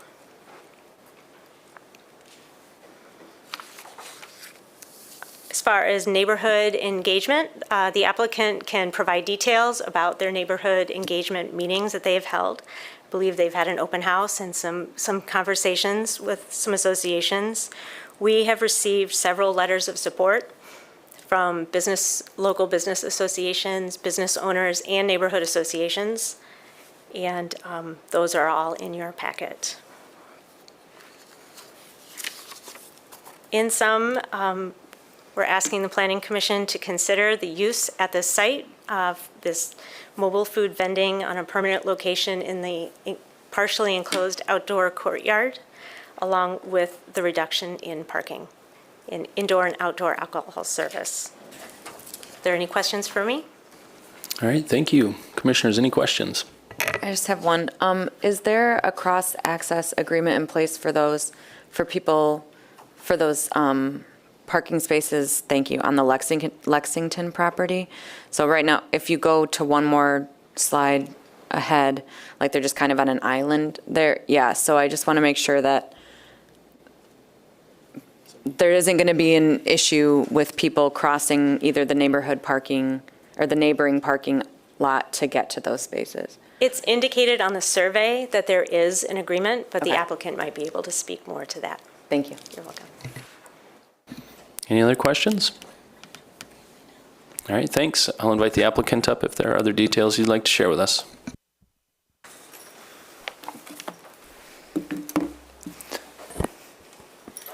Hi there. My name is Ben Franceschi, principal at Matheson Architects. Thanks a lot for this meeting today. I'm here with David Meikle, owner of the Backlot, currently in Petoskey, locations in Petoskey and Charlevoix, and one coming soon in Marquette. I just wanted to start, I'll be brief, by saying that this is one of the most important projects in our office right now, being down the street, a neighbor of the future Backlot on Bridge Street.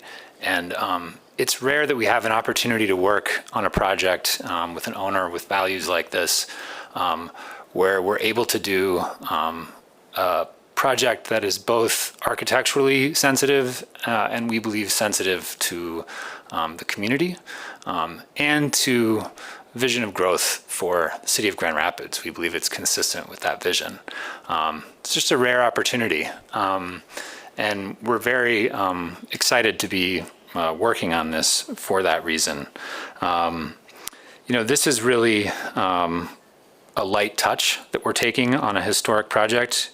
We were extremely excited when we saw the original Ford dealership photos. We believe that this is hearkening back to the original architectural quality that you see in those photos. So there's kind of a restoration aspect to this adaptive reuse project. Green space versus parking is probably the thing I expect we'll spend the most time talking about today. And with regard to your question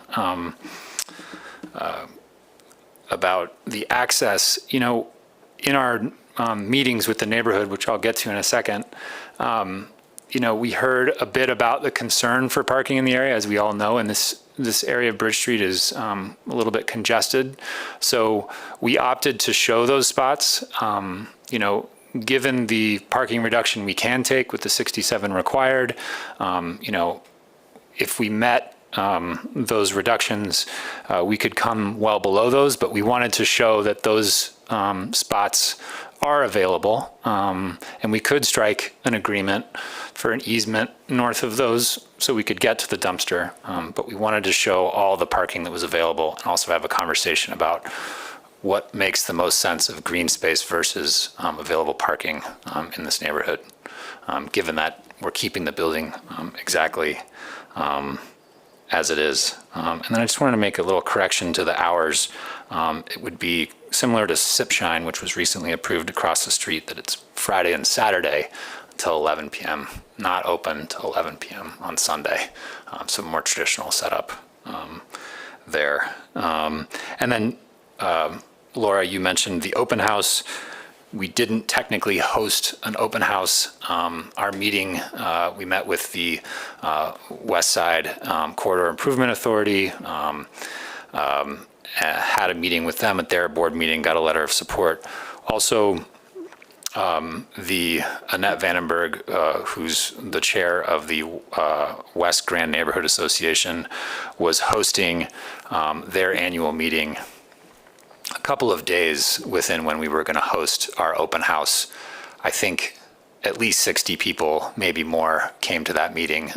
So we felt that that was an adequate community event to present the project. We also met with Mitch Cook at Bridge Street Market, who leads the Stockbridge Business Association, and also met with the leader of Bridge Street Ministries down the street about the project, and they both offered full support. So, David, I don't know if you want to speak more directly to the backlot itself. As David Meikle, owner of Backlot Concept, we've been in Petoskey for 5 years, Charlevoix for 2, and working on Marquette and hopefully Grand Rapids. Our sort of concept is communal.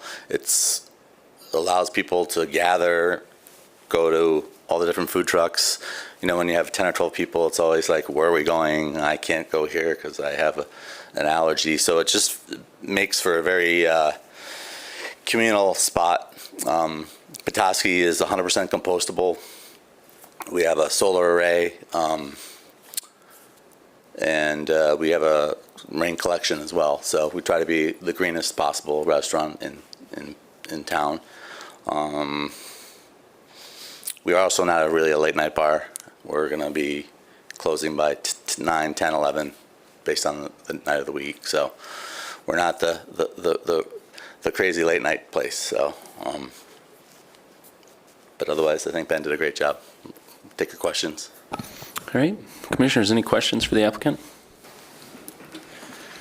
Yeah, just a couple. It appears from the rendering up there, like if you were walking down the street, you could just kind of wander in and grab a seat. Is there talk about access control to the courtyard, outdoor space? As far as after hours, or? No, just yeah. As patrons come in, or is it kind of you just could walk in and grab a seat, and then if you want, so it's not like. Yeah, there is no reservations. It's first come, first serve. Sit wherever you'd like. But there's not a. Yeah, it feels like it's quite open, right? Like a park area almost in this photograph. Is it? I think but we're showing the. I'd like to comment specifically on that because while we were trying to strike a balance with transparency requirements with the city to make it feel very open, that's why we have these metal planted screens that can be slid open and closed. But the primary intent is to have the northwest 2 portals be the primary of access to the place so that ingress and egress can be monitored by the backlot. And then I was just curious about the game room noted. What's the plan for that?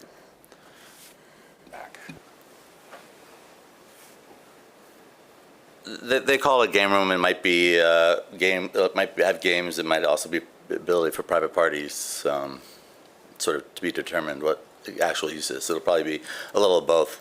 Plus, also you could sit there if there's nothing going on. But there is a need for a private party room in this area. So. Will you have any amplified music outside? Not at this point. I mean, we'll have music playing, correct? Yes, but not live music. It'll just be whatever Pandora is our commercial music source. But all the speakers will be pointed inside, as far as they won't be going towards Bridge Street. Thank you.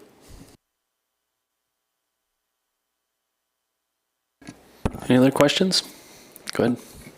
I had a couple questions going back to the access.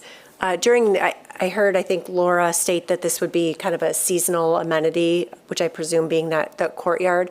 What happens both in the evenings and as well as days like yesterday with that courtyard? Are there gates or shutters or something to prevent an individual from being able to walk into the lot? Can I take this? I'm going to take it as an architectural question. Yeah, so structurally we have to provide lateral stability for this wall because we're removing the roof. We're able to also achieve by providing this frame inside the wall, Kristen, such that we would have these sliding screens that would make it completely secure in off hours. Okay, so those 2, I think you called them portals at that northwest corner, in the evening time, for example, it would look fairly consistent with the same screens that would be used to block access. Is That's that correct? Yep, consistent with the other quote-unquote portals, yeah. Okay. And then lighting, I assume there's some sort of ambient lighting that would be on the lot for evening or Yeah, we'll probably something. do string lights String light, or something. something Okay. like that. Yeah. And I heard you state that there would be some sort of, background noise playing over Pandora or whatever station you choose through speakers, but no live entertainment. Okay. Correct. And then one of the conditions of approval, we did talk about the lack of landscaping. It does appear that there's 2 trees inside the courtyard, so I'm not sure if those are in tree pits or what that looks like. Yeah, those would be in tree pits with benches around them. Okay, but I think there's absolutely an expectation that street trees be provided along Bridge and to the extent Douglas. And then if there is additional opportunities in the parking lot and/or in the lot itself, is it a gravel surface on the inside? Is it hard surface of the lot? It's concrete right now. It's concrete, that's what you'd keep? I'm just curious, there's no wrong answer. Yeah, I mean, just if it's in good shape, concrete is a suitable surface for this use, so we Okay. would keep that. But yes, we would be providing trees wherever we can to meet that requirement. Okay. And then lastly, I noted the awning over the main entrance to the indoor restaurant. Just as an FYI, we'll need an encroachment permit for that to project over the city right-of-way. Thanks. Any other questions for the applicant at this time? All right, thank you. Thank you. I'll open up the public hearing. If you're here today about the case at 648 Bridge Street Northwest, I invite you to come forward, state your name for the record, and share your brief thoughts.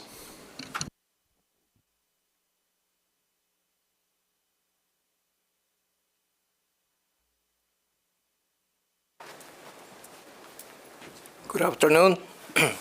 My name is Luis Ramirez. I've been in the neighborhood for close to 40 years. I'm the owner of Maggie's Kitchen. My biggest concern is the parking space. We are limited in parking. And about a year ago, Cedar Springs Brewery got a permit to open a place next to a steel cat with only 3 spaces parking space.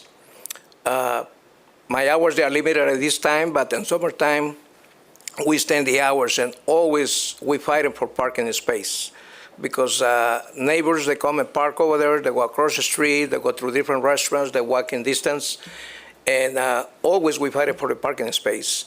I don't have nothing against come with a new business. It's good for the area. I think it's a great idea, but they should consider to figure out how they're going to park or how they're going to utilize this parking in the back with the food trucks and everything like this. Mr. Zapalas has been there. I think he's willing to sell his property. And I don't talk about on behalf of him, but sooner or later he will retire. And they should consider to talk to him if he's going to create a limited parking space at this time. And that's just my only biggest concern I have. Thank you. Thank you.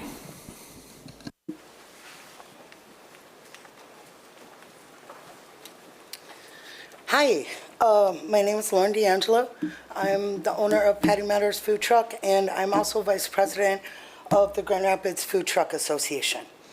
Food trucks have a lot of questions about this, They had said something about it's going to be run off of natural gas. All of the food trucks in town are set up to run off of propane. The question is, how does that work?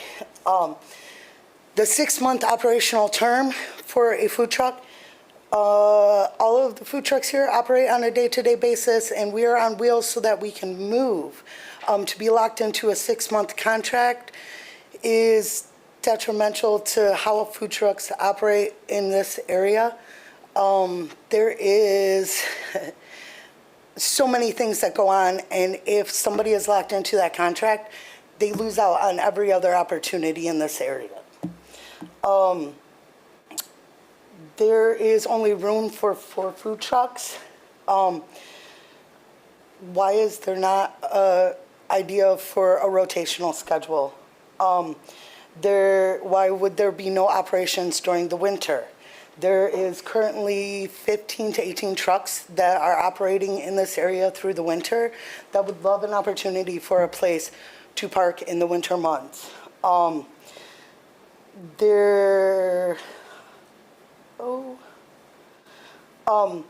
there any permanent restaurants in the current operating food truck lots that he has? And how does that currently work? Because there has been another food truck lot in Grand Rapids that has been open in previous years that had a restaurant attached with rotational food trucks.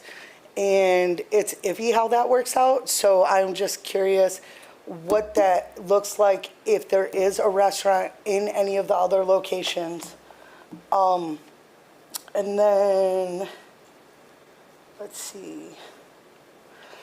Are they aware that food trucks have been parking on the corner of Bridge and Lexington, the property that the Bridge Street Market currently owns? It used to be an old bank location, but last year there were food trucks that have parked there, and there very well could be a food truck parked there currently right now. That is one corner over from where this proposed location is. And up until this point, food trucks have been able to park there for free. So why would they pay to park in a space 1 block away if there is a current free location? These are all questions that the food truck owners have, and I'm here on their behalf. So that is what we would like to know. Thank you. Anyone else for the public hearing today? All right, I'll close the public hearing. I'll invite the applicant up if there are things you'd like to address that were raised. So the comment about propane, it's an easy conversion from propane back to natural gas. We've done it many times. Simple process. What else? There's no restaurant associated with any of my properties. We found that consistency is a very important thing. People know what's there. The 3 things that are really important are consistency, seating, bathrooms, and adult beverage. And that's why this is a successful model. In Petoskey, I've had the same trucks there for the last 3 years. No one's left. So being at the same place every day instead of roaming is definitely the model that works well. So what else was there? I think we can, if we have questions specific to that, we can bring them up. But to be frank, the operational considerations aren't really part of our purview. That's more your deal and the food trucks deal. And I trust that this is probably a good opportunity for several food trucks. If anything, it's going to be a captive audience. So I think you'll have plenty of conversations with the Food Truck Association to figure out who might be a good fit for that space, but not really part of our discussion today. Yeah, I would concur. Those are really private decisions that really don't seem to have relevance to the land use distinction. In other words, I don't think it would be appropriate or within your scope of authority to get into some of those concerns, but we would certainly encourage the applicant to reach out to the association to talk through some of those questions and comments. I will address the Chase Bank location with the location that was referenced as 1 block away. That site was actually included as part of the social zone or social district. I'm sorry, I don't remember which term it was. As part of DGRI's work when we developed or established that social zone, that parcel was included. And so that is the reason why the food trucks are allowed to be parked what seems to be permanently or at will at that location. So that was a separate process that was under the authority of the City Commission through that social zone or social district process. That if and when that district or zone were to no longer be in existence, those food trucks would not be allowed to be there on a permanent basis. And we define permanent as anything longer than 90 days pursuant to the zoning ordinance. And so should, in this case, the bank property choose to have a food truck more permanent, if that designation were gone, they would be required to come through that same process. All right, any other questions for the applicant at this time? Do we want them time to address the parking concern? I know we talked a little bit about it, but I don't know. No? Okay. Anything else you guys want to add? Well, I guess to get to that, I mean, Mr. Ramirez, I think, you know, I just want to be clear that the parking that we have is here on this site is more than some other properties on Bridge Street. But with that said, you know, we want to be a good neighbor here. That's what's really important. We don't want to create congestion. We think we are able to meet the parking space requirements given the mechanisms in the zoning code. So we want to be collaborative on that front. All right, any other questions? All right, thanks. Commissioners, any discussion on this? I appreciate this concept coming to Grand Rapids. This neighborhood has just exploded with opportunities and entertainment, and I appreciate the research done to see what the original building looked like, because I remember it boarded up as the grocery store, which was quite an eyesore, and then the commitment to bring back that. So I think this is going to be a good opportunity, and if it worked in Petoskey, I hope it can work in Grand Rapids. Yeah, I think this is an exciting project and the use is appropriate in this location. I think the mechanisms for the parking waiver hold as well. I'm happy to make a motion unless there's other discussion. I'll just add that I agree this is a great project. I lived in this neighborhood for many years, and I think it's a great reuse of the existing building and kind of bringing back some of the nicer architecture that we had here years ago. Really excited about it. I think it'll be a nice asset for this neighborhood and the city as a whole. All right. Now therefore be it resolved that the Planning Commission approves a special land use request of 484 Benneville LLC, David Meikle, to establish a bar and restaurant with a permanent partially enclosed food truck court and indoor and outdoor seating with alcohol service for the following reasons. The proposed use will be consistent with the purpose and intent of the master plan and zoning ordinance, including the zone district, because the proposed use will support the vitality of the local economy by encouraging investment, diversifying the economic base, and expanding employment opportunities, support the intent of the West Side Area Specific Plan Village Center designation, which encourages the growth of retail shops and restaurants at the intersection of primary and secondary streets. The proposed use will meet the site plan review standards of 5.12.8.e because improvements to the existing building will not impede the normal and orderly development or improvement of surrounding property uses. The site will be brought closer to conformance with site improvement provisions relative to and proportionate to the extent of redevelopment. The proposed use will be compatible, harmonious, and appropriate with the character and uses of the neighborhood, adjacent properties, and the natural environment because the proposed use will support the desired mixed-use character of the neighborhood. Potentially adverse effects arising from the proposed use will be minimized because the proposed courtyard screens and added green space will help create a buffer between the outdoor use and neighboring properties. The proposed use will not be detrimental, hazardous, or disturbing to existing or future uses or to the public welfare by reason of excessive traffic, noise, smoke, odors, glare, or visual clutter because the proposed outdoor area is oriented away from nearby residential uses, and the hours of operation are consistent with similar uses in the vicinity.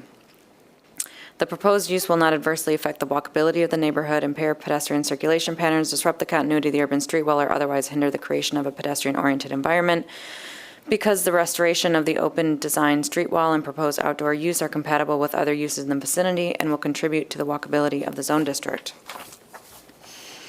Adequate public or private infrastructure and services already exist or would be provided at no additional cost. Because the site is currently improved with public infrastructure, reliance on additional public services is not anticipated, and the proposed screens at the courtyard openings will close and adequately secure the site.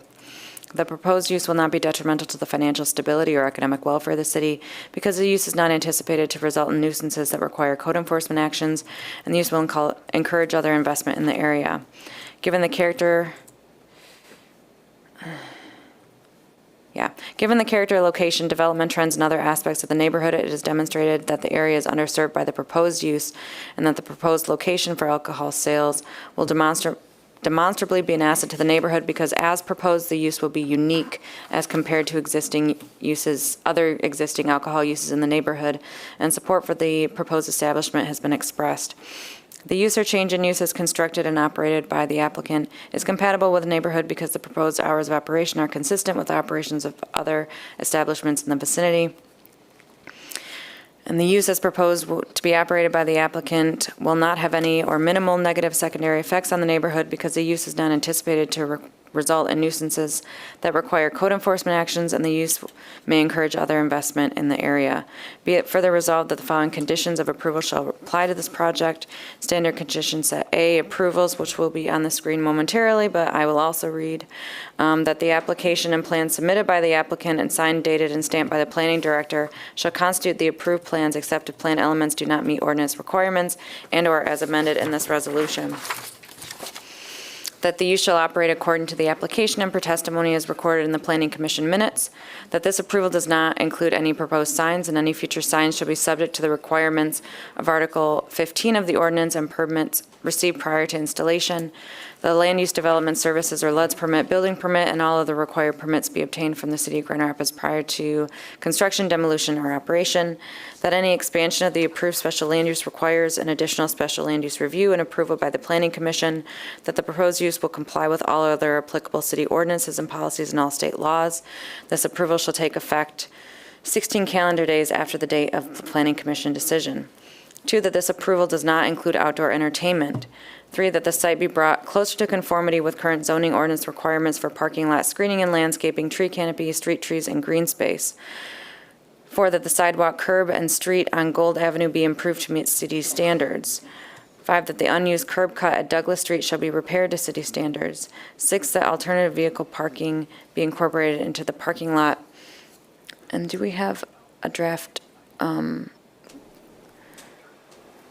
condition related to that the outdoor music not be above conversation level or whatever that the standard is for Spotify being played outside? Consistent with the noise ordinance. There you go. That Can you wordsmith that, Carol? amplified music is permitted to be ancillary to eating and dining, subject to the noise ordinance. Great. I support this, but I'm wondering if you might also verify the hours of operation. Sure. So, yes, that the hours of operation will be limited to Sunday through Thursday. I don't know. I guess not to exceed, what was in their proposal, which was 11 a.m. to 10 p.m. Sunday through. Well, I think they said 10, but then they changed when they were up here, so I just wanted to clarify that. Sure. Sunday through Thursday, 10 a.m. to. We'll do it till 10, that's fine. To 10 p.m. And it's 11 p.m. Friday and Saturday, though. Correct. Yeah. Yes. So that's what. That is correct. And Are I you think sure that's you what don't was in want our more? packet. No, that's good. Okay. Okay. Sunday through Thursday, 10 to 10. 11 to 10. 11 to 10. Take 10 to 10. Sunday through Thursday, 10 to 10. Friday, Saturday, 10 to 11 p.m. I still support that, I think. Thinking's not allowed. All right, any discussion? All right, all those in favor of the motion say aye. Aye. Any opposed? All right, that motion passes. Thank you. We're going to take a 5-minute break before we get started with our next case.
All right, we'll get started with our next case, 700 Burton Street Southwest. Okay, so the request for 700 Burton Street Southwest is for a surface parking lot, which will support a proposed cannabis retailer on the adjacent property at 650 Burton Street. The property is zoned TN-TBA. As you can see, the parcel is long and spans across 2 zone districts. The portion under consideration is the green portion in the TBA zone district and will be divided from the remaining parcel upon approval. The request is already put in to divide this parcel at the TBA zone district line. To the north is zoned industrial. To the east is the proposed cannabis facility and the highway, US 131, and to the west and to the south is Plaster Creek. It is in the floodplain overlay district, which I will talk about a little bit. We had some recent text amendments for the floodplain overlay district to update the maps that we use to define where these areas are. And some of the terms have been updated as well. The maps that were used to determine where the floodplain and the floodway lines are on and near this parcel are the new maps, and the terms might be slightly different. None of the proposed development on this site is in the floodway, which is the protected area where development cannot be permitted to protect the natural environment. The proposed parking lot is in the floodplain, but surface parking is a permitted use in the floodplain area. In the floodplain, the uses are limited to what is allowed to be placed there because of the potential flood hazard. This is a small, irregular lot, and there isn't much that could be done here, but a surface parking lot can be placed here where it is proposed. There is also the natural features protection buffer of 75 feet from Plaster Creek. The proposed parking lot on the site plan is outside that 75-foot buffer. So both it meets the requirements for the floodplain overlay district and the natural features protection. The site that will be developed is about a half an acre once it's divided from the larger 2.5 acre parcel. It'll be about a half an acre. It has an existing blacktop and chain link fence, which will be removed when it's developed. They are proposing approximately 18 parking spaces, which will be used for employees and patrons of the future cannabis facility. Because of the separation distance requirements for cannabis facilities, the parking lot, this parcel cannot be combined with the adjacent parcel, and no cannabis use would be permitted in the parking lot at 700 Burton. And that would include curbside service. So any curbside service would have to be on the parcel that is 650 Burton. There is a dedicated driveway you can see on the site plan here that is proposed. So there would be, you see 2 curb cuts there. We have not received any feedback from engineering or traffic, but it has been expressed to the applicant that it would be preferred to have those curb cuts combined into one. Any landscaping or screening, green space, tree canopy requirements will be confirmed at LUD's permitting. The applicant has been in contact with the Roosevelt Neighborhood Association and can speak to the details of that engagement. And we have received 1 letter of opposition from a neighboring business owner citing concerns about increased traffic at the intersection. So in sum, today for consideration is approval for the surface parking lot in the TN TBA zone district in association with the proposed cannabis facility on the neighboring property. Are there any questions? All right, thank you. Can you speak to, so if these parcels can't be combined because of the buffering, is there anything that prevents it from sharing a curb cut with an access point or not? They don't need that second access point because they're two parcels, correct? I would have to defer to our engineering or traffic departments for that. Okay. Do you mean also because of the buffer requirements and such? Sure. I don't think that that would be immediate concern, especially given the traffic safety management that we employ throughout the ordinance. So I think it doesn't seem unreasonable to me to require the shared curb cut, understanding that we can't combine the parcels because of the separation distance. We had a similar situation at JARS at 1815 Alpine. That's right, we did. Okay. And those are two parcels still? Yeah. Okay. Any other questions for Laura? All right, thank you. I'll invite the applicant up if there are other details you'd like to share with us. Hello, thank you for having us, Commission. Yeah, as we mentioned, we're just trying to build a surface parking lot as a primary use at 700 Burton. For the history of this is an old railroad lot. We've split it so that it's split right on the zone line. That's been reviewed and under review, and Mr. Bowman should have that finished up kind of pending the decision for the parking lot. We have reached out to kind of handle the south area, hoping that maybe the county or the city would pick up on that south area of the park, of that parcel, and potentially use it for some kind of connectivity, either bike connectivity or pedestrian connectivity in the future. So keep that in mind as you're working through master plan, because this spot is not really well defined within the master plan. Regarding the note from the neighbor to the north, he made comments about traffic, and I think that the building at 650 Burton is the only contributor to traffic, so the addition of a new parking lot there shouldn't have any impact, if anything, by combining those two access easements, which we would love to do. That we can actually help with with traffic flow through that space. So to your question about the cutting out one of the curb cuts, we've already talked to Ms. Eller about that. We want to take care of that. Our engineer is here and is more than willing to work with your engineering department on what's best there. So we're hoping that, if you if you'd like to approve that with the condition that we cut it down to one curb cut, there's nothing within our operation that would prevent that. We'd be willing to do that.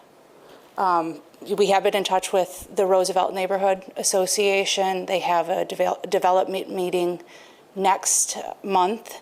So as soon as we get more feedback from you, they'd also like to see one of those curb cuts cut. That was their only real concern, but they have no opposition. They think that parking as a primary use is appropriate, especially since we've had issues with more parking needed for cannabis uses throughout the city.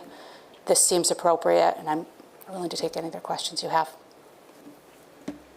And may I also mention, if you don't mind, our engineer is here to handle any of the floodplain questions that you may have, so please feel free to ask those as well. All right, thanks. Questions for the applicant, commissioners?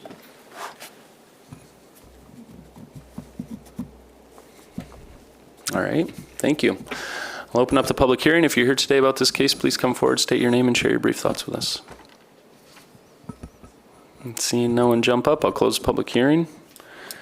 Commissioners, staff, any questions, comments? I did have a question for Andrea. Sorry, you moved too quick for me. I'm wondering, with the elimination of the curb cut, if there's an opportunity to reconsider the design of this parking lot. It just seems excessively wide, understanding that you want to achieve a certain amount of spaces, so that might be a driver.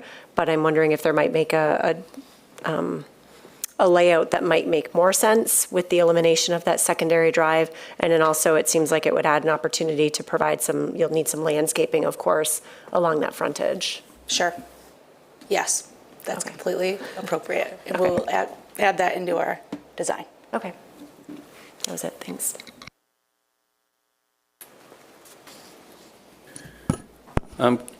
Can you, I don't see it on this site plan, but can you speak to where, is there a dumpster enclosure that's associated with the adjacent project? And where is that on the plan? I'm just thinking in terms of kind of reconfiguring this with a single curb cut, it probably makes sense to put that more towards the west, and then you could have more parking there on the east, immediately adjacent to the building. Which, yeah. And then kind of shrinks everything towards the street and opens up space for more green space. Yeah, absolutely. I think, wouldn't want dumpster runoff into the Plaster Creek, though. Okay, yeah. Well, I think that if that purple dotted line is the 75-foot buffer for where we can actually design parking without coming back to you for any further questions. So that was, if this goes to LUDS, they can have a discussion about the dumpster enclosure.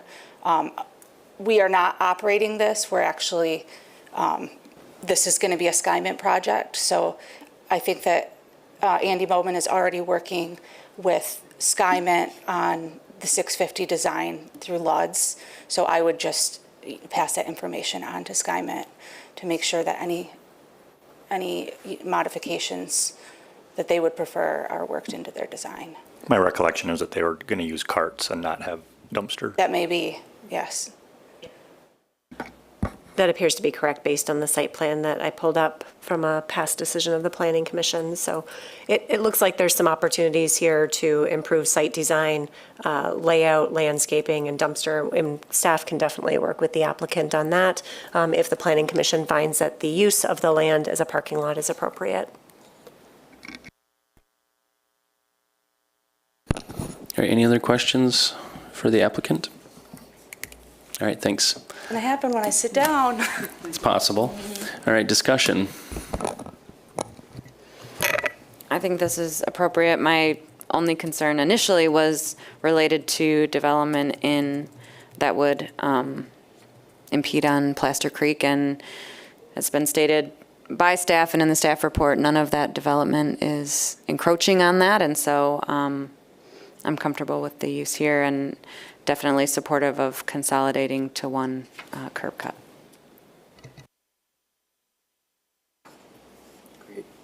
Yeah, I feel the same way, and I'm really thankful for the applicant's flexibility in, trying to do what's right here, and not just what's convenient for their business model.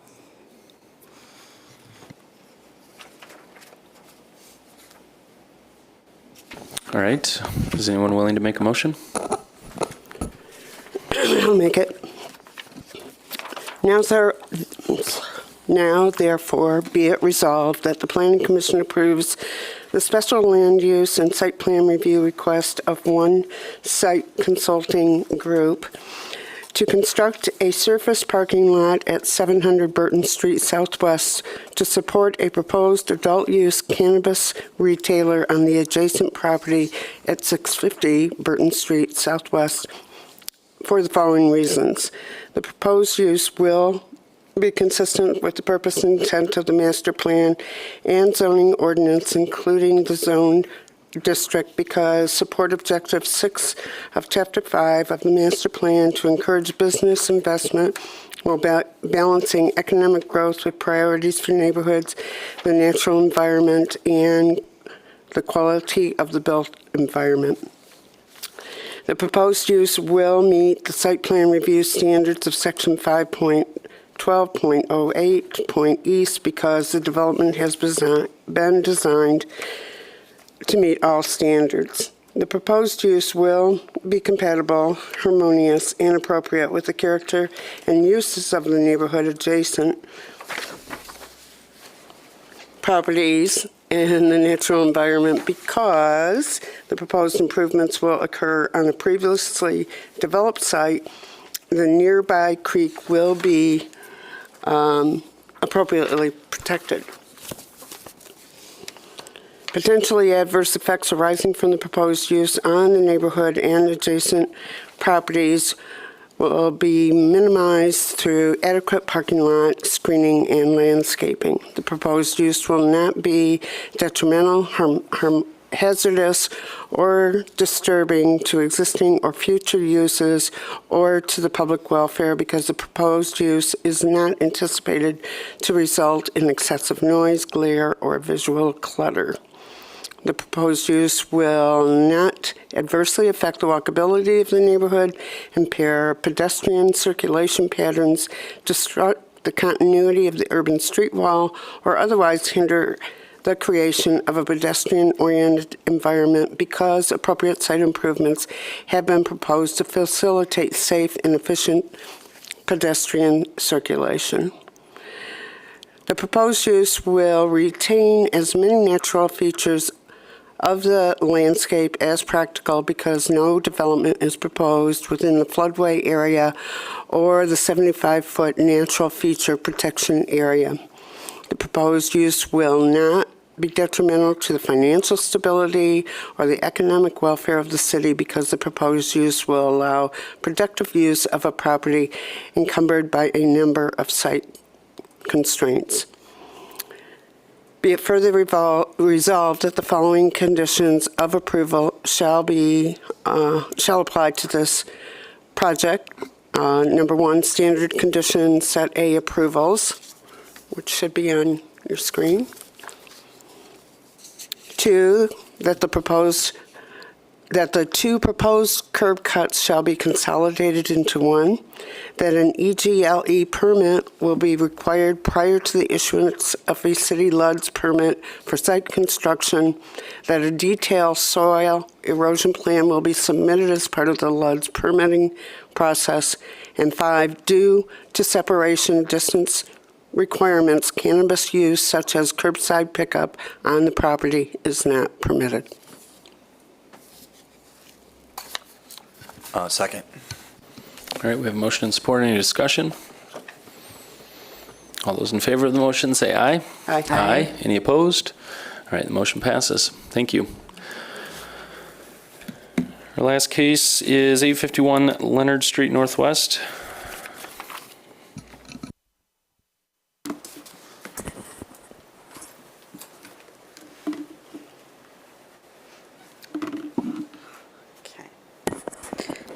So this is a request for a major amendment to an approved planned redevelopment district to facilitate construction of a 55 dwelling unit, 4-story multiple family housing development. It's not shown on this slide, but the properties in green are actually zoned PRD, and that was zoned PRD on October 27th of 2020.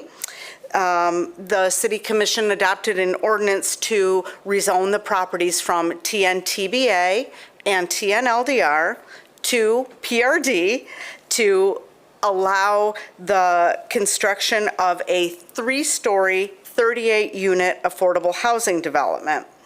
And associated with that approval was the maintaining the 1931 funeral home on the site.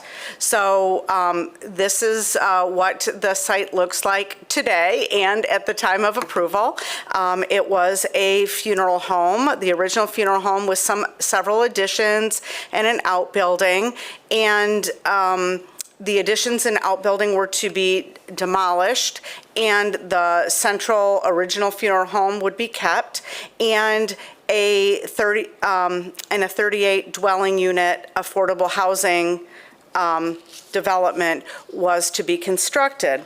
The applicant sought LIHTC funding for the project, which was not awarded, and I'll defer to the applicant to talk about that in further detail. And the fact that that was not awarded led them to go back to the drawing board, and they came up with the plan before you today. And So this is a rendering of what is currently proposed. So it's gone from a 38-unit development to a 55-unit development. And the previous approval was for a 3-story building. This is a 3-story building at the front with a step back to a 4-story building. So that is what is under consideration today.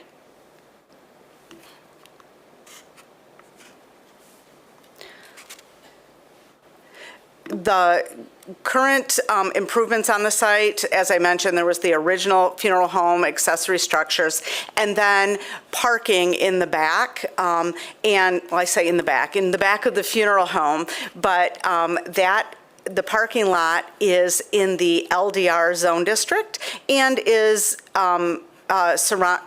adjacent to a residential structure to the west. We also have a single-family home to the west on Leonard Street.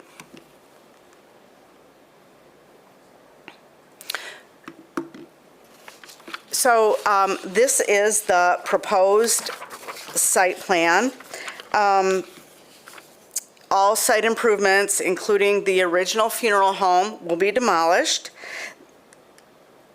The building will be 3 and 4 stories with the 4th floor step back from the street. The front of the building will feature a communal roof deck above the 3rd story facing Leonard. Within the 55 dwelling units, there'll be 48 one-bedroom and 7 two-bedroom units. The one-bedroom units will be approximately 664 square feet, and the two-bedroom units approximately 1,000 square feet. The units will be restricted to a range of affordability levels and will be targeted to seniors. Parking will be provided in the parking lot fronting on Courtney, but it will be reorganized and landscaped.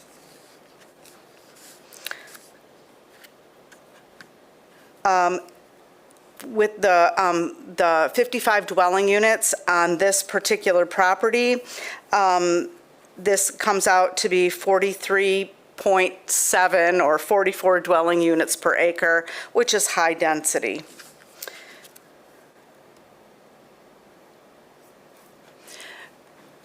The building will be located in the TBA portion of the site.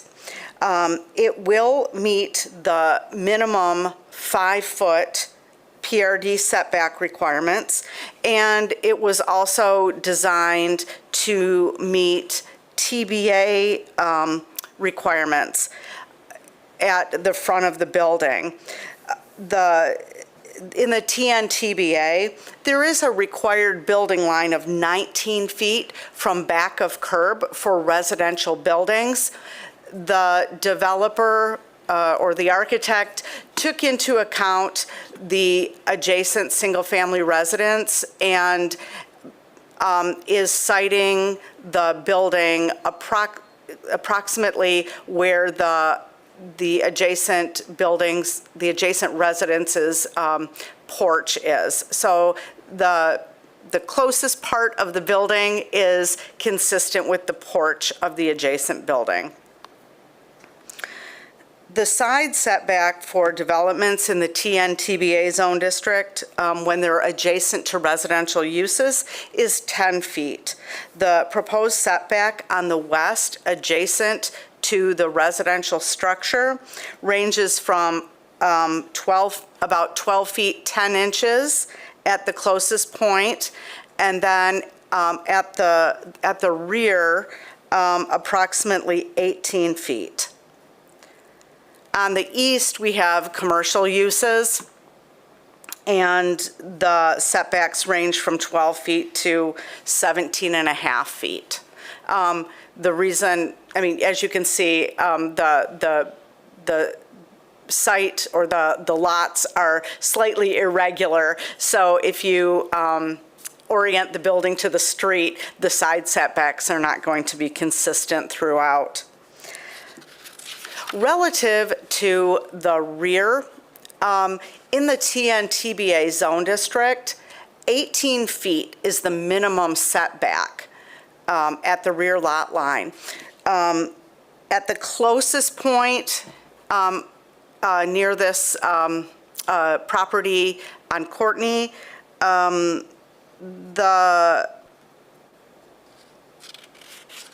see, I have 10 feet. Yes, the building is approximately 10 feet at its closest point. So really, some of these setbacks are things that the Planning Commission should consider when you're deliberating this project. The trash enclosure is proposed on the east side, and that would be appropriate. It's closest to the commercial uses, and we have a commercial parking lot in the LDR zone district. Other site elements, it exceeds the minimum green space for a PRD, 33% is proposed, and tree canopy of 12% will be required. I don't know what that tree canopy is on this site. It does appear to meet the requirement, and that will be confirmed at LUD's permitting.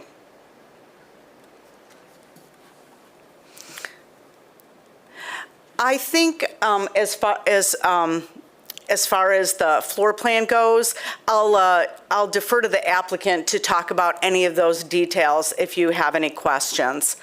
One thing that I do want to mention here is that we have an entrance to the parking lot. We do have an entrance to the building at the front. It is likely, I mean, this is not, I don't believe, intended to be the main entrance, but residents can, and I assume visitors, can access the development through this entry.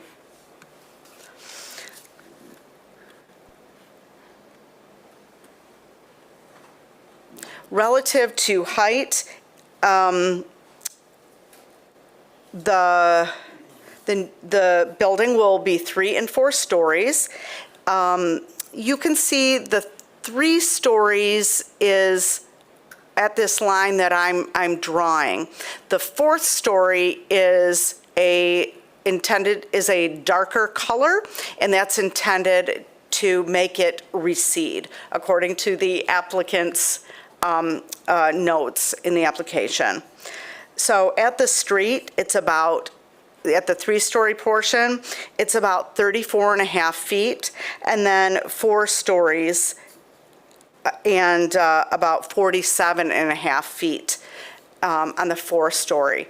Now, I do want to point out in the TN-TBA zone district, 4 stories is allowed. However, that would be conditioned upon it meeting that rear yard setback. So that's something that the Planning Commission might want to consider.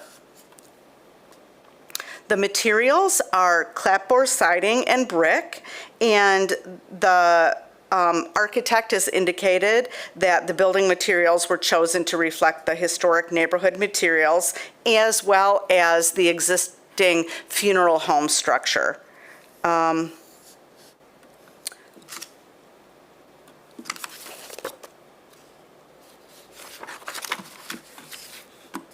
And here we have the side elevations. Oh, so we've got the front, the affordable housing requirement, 40, hold on just a moment, I didn't highlight.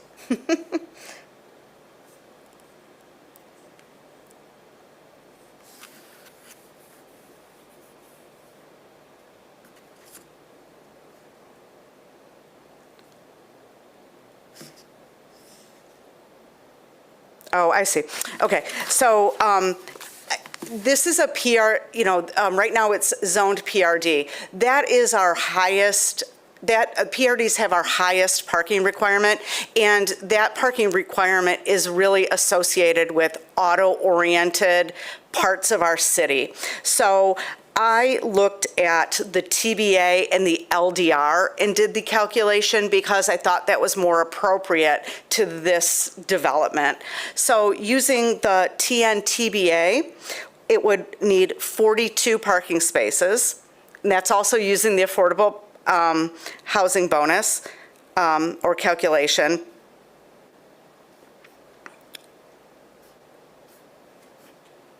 Or 55 spaces, which would be in the PRD or the LDR. So the site has 36 parking spaces, and so parking is deficient. We talked about parking requirements for affordable housing projects in detail in the previous affordable housing public hearing, but generally they do anticipate a lesser need for parking. There are a number of waivers that can be applied. In this case, it would be on-street parking as well as alternate modes of transportation, meaning transit. We do have transit service on Leonard. Relative to signage, we would assign the residential signage requirements. I would ask the applicant to talk about their neighborhood outreach. Finally, we did receive a letter of support from the West Grand Neighborhood Association, and we have received I think that was just today, we received a letter from the adjacent neighbor on Courtney Street. They oppose this project, citing the scale, the potential for loss or damage of their shared concrete wall, damage to their driveway and garage foundation, and loss of privacy and security due to the height of the building. So in sum, we're looking at an amendment to a previous PRD, also for an affordable housing development. The Planning Commission should look at the compatibility of the layout and design relative to the neighborhood context, including scale and massing, materials, and transition to other properties on the block. Do you have any questions for me before I turn it over to the applicant? Thanks, Elizabeth. Any questions? I just have one related to the entrance to the building that fronts Leonard. Would that be required to have any other elements? I know the main entrance is facing the parking lot, but don't. It could, there is a feature here identifying the entrance to that courtyard and entrance to the building. So I would suggest that that is an entrance feature. Okay, thank you.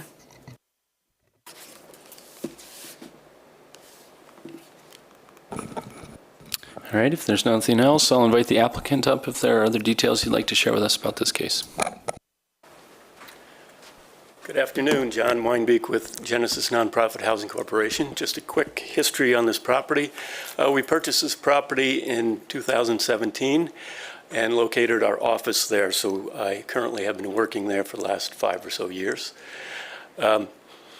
As you know, we had a previous plan to develop 38 units of supportive, 38 units of housing, 13 of which were supportive. Genesis was founded to do permanent supportive housing and also housing for seniors. We kind of look at this project currently as a combination of both of those. The State Housing Authority kind of has a division between permanent supportive housing and senior housing. We see that this project can blend the two together.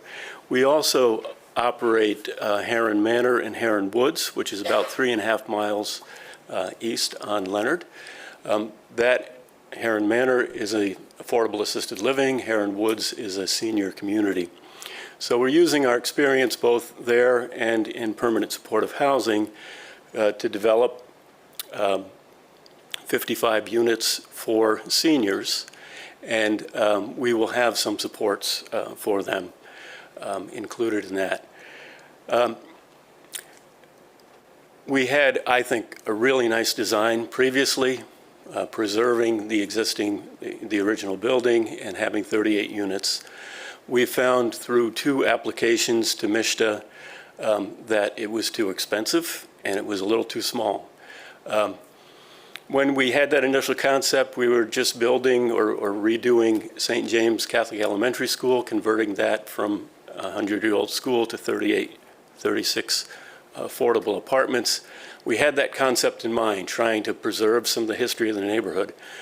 Unfortunately, it just didn't work due to the increasing construction costs and the inefficiency of trying to keep the original building and to build around it.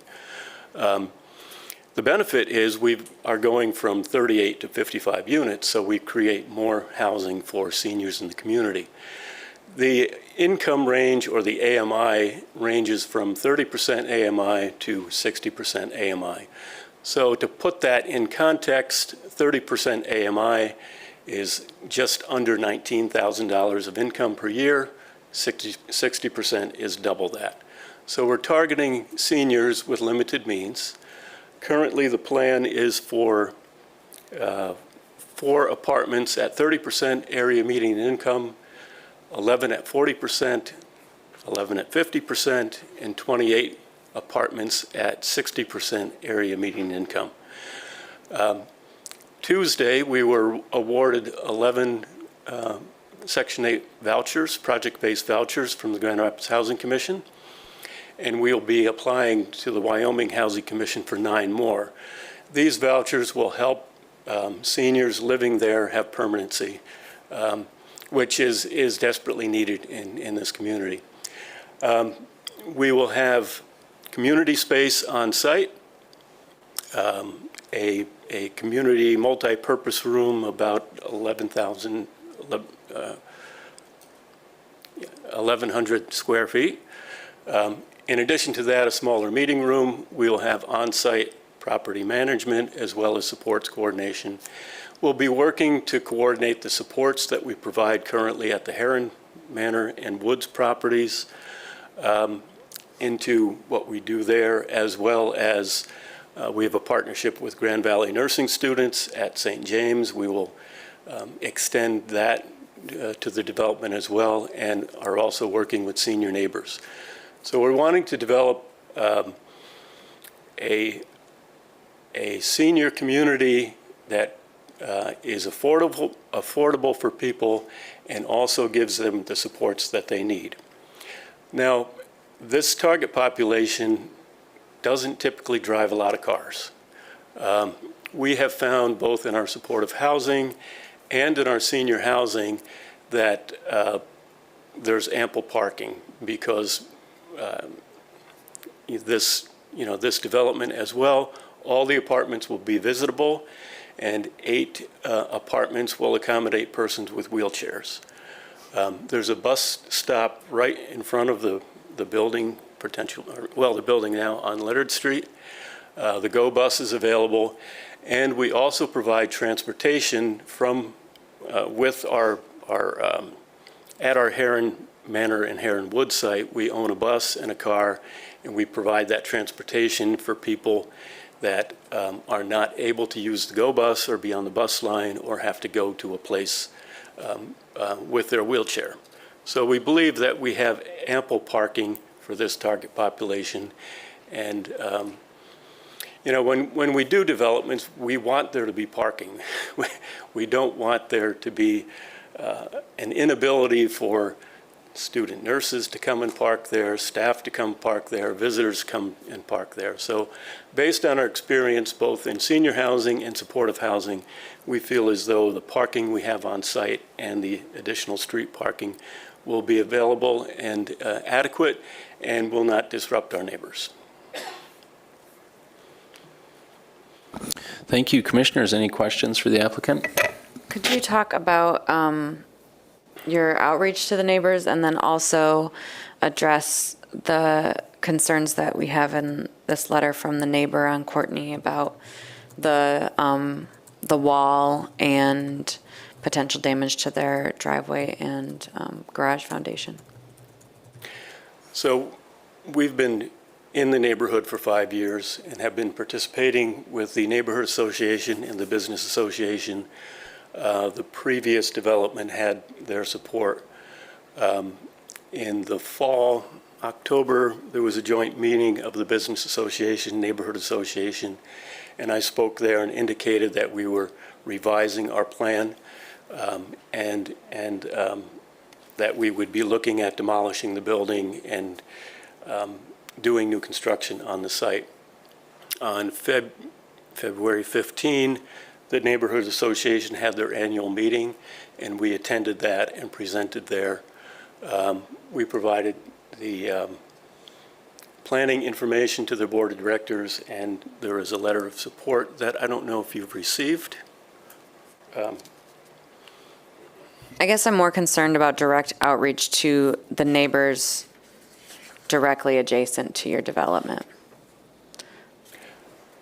The ones that are on your lot line. So I know working through the Yes. neighborhood association, but there are people that are directly impacted that you can just walk over to and engage with. So I'm wondering if you've done that. We did that with our previous application, and we also have done that most recently last week. And our neighbor is here to express her concerns.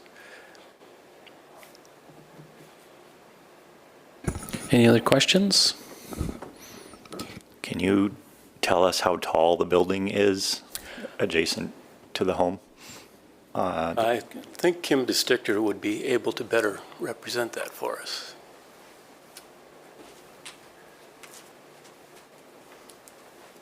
I have to look at the drawing.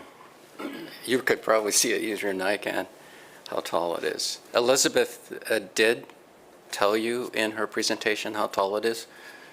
It was like 35 foot in the 3-story and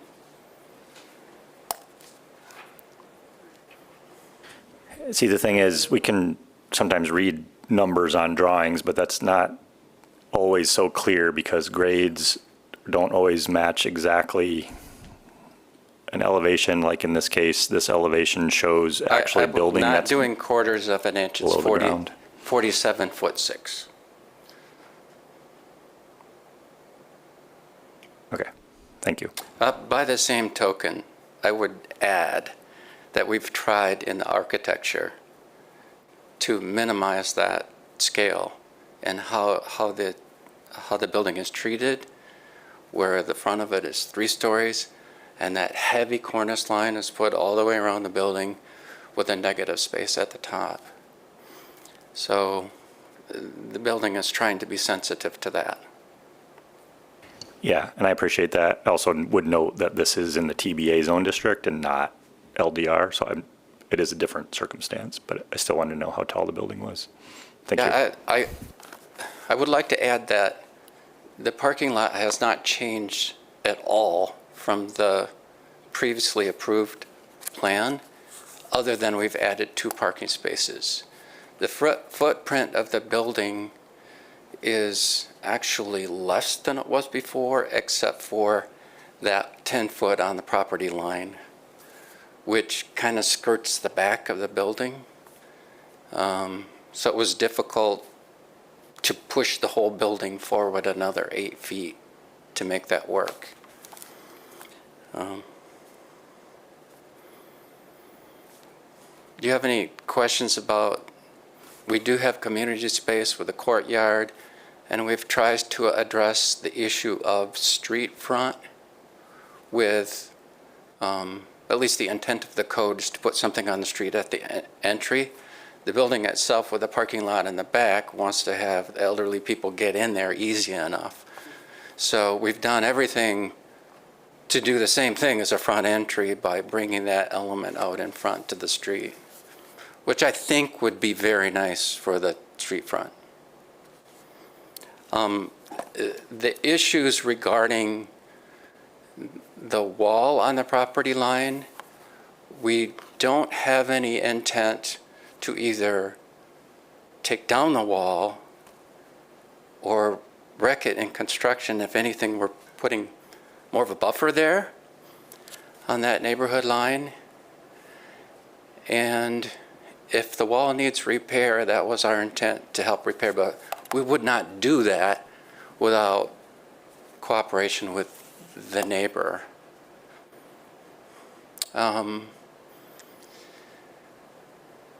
So the wall, the foundation of the house, I mean, people are building buildings all over the place and they're not wrecking the foundation of adjacent homes. I don't know why that would be an issue. There's no basement on this. It's being dug out, excavated just like a regular building. It happens on every single project that you have that comes in here. And they're not destroying neighbors' foundations. So I would like to alleviate that concern with it. It typically does not happen.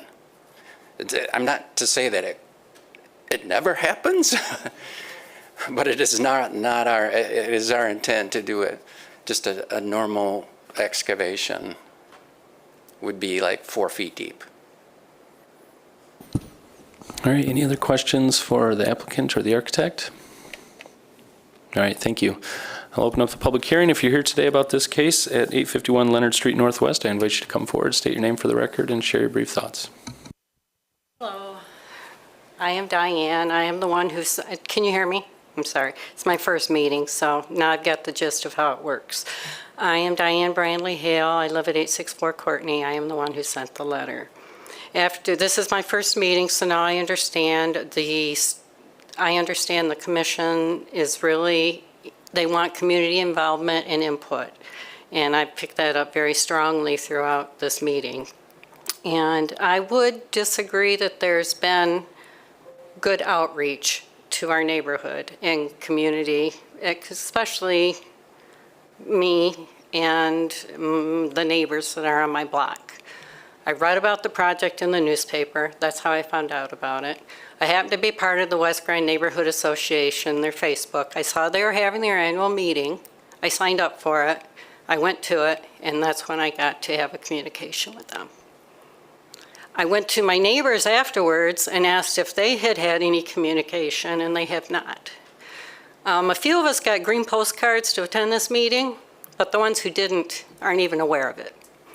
So that's my concern I'm bringing to you. I would like the opportunity for my neighbors, especially the homeowners and the people who are going to be directly affected by this, not even just the homeowners, all the residents, to have an opportunity to voice their concerns and questions. If they hadn't been aware of this meeting, you wouldn't have gotten a letter from them. And that's my concern. As far as now, I did hear earlier that it would be a civil issue if there was an issue between my property and their building. I understand that, and I will seek legal counsel on that. My concern as far as the foundation damage to my garage, that came from the prior design of the project. We brought out a concrete expert.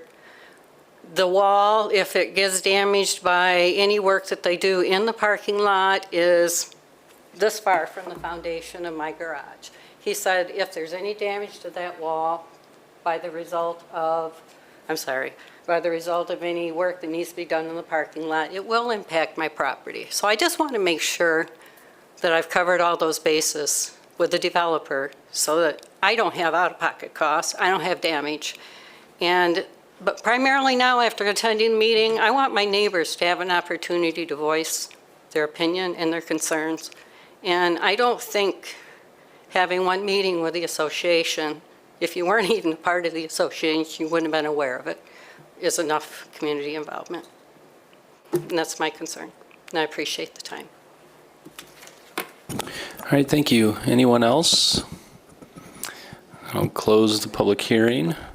And I'll invite the applicant up if there's anything you want to address about that, or if there are other questions for the applicant from the commission.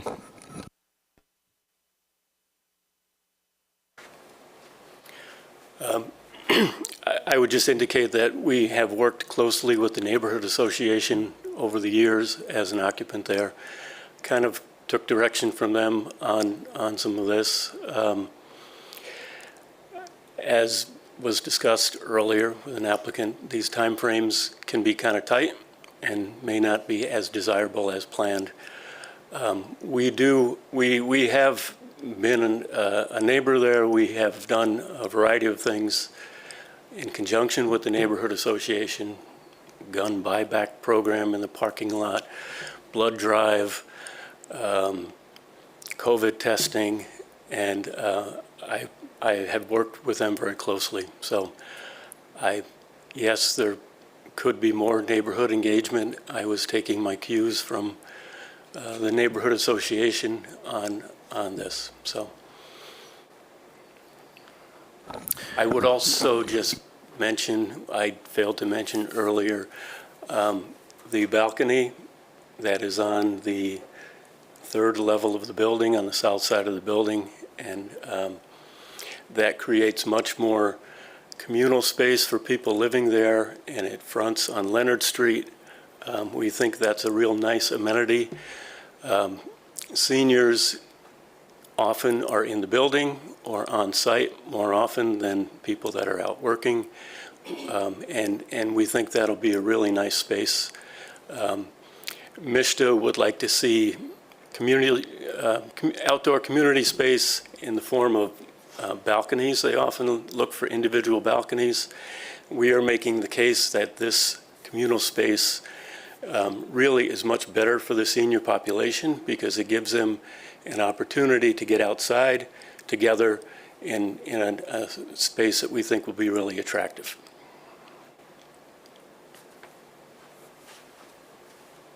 Will there be any amplified music there? So that's a tough question when you're working with seniors because they don't hear very well. But no, we plan to not have Spotify or outdoor entertainment there. But we don't want to disturb the neighbors with loud music. So I do support this project, but I am kind of curious, and this is just because maybe I'm a curious person. But you work there every day, right, in that building? All by myself. And you're aware that you have a neighbor right next door. She's sitting right there. Yes. Is there any reason that you wouldn't just, I don't know, as a general act of decency, just walk over and have a conversation about what the concerns are instead of having to, I guess, like air it or defend it in a public forum? Well, we had a conversation, extensive conversation at the neighborhood meeting on the 15th. I provided some renderings and site plan, and Philip was also there, and the architect. We talked about these items, so it wasn't a matter of not talking. I think it's more a matter of the timing, but then again, it takes some time to get your plans together, and then you have to have your plans together before you can sit down and talk to people about what you're going to do. So the time frame was not what we desired, but we certainly did have an opportunity to talk privately. Would you say it's privately? I mean, together at that meeting, prior to this meeting, to hear the concerns. I guess I would just encourage some ongoing dialogue there, just being a good neighbor. Yeah. We already did commit to that at that meeting, that we would have an ongoing dialogue. That's correct? Yes, but my other neighbors weren't at the meeting. Oh, sorry. That's my concern. I shouldn't do that. All right, any other questions? Okay, then discussion on this case. I think I'm in support of this project.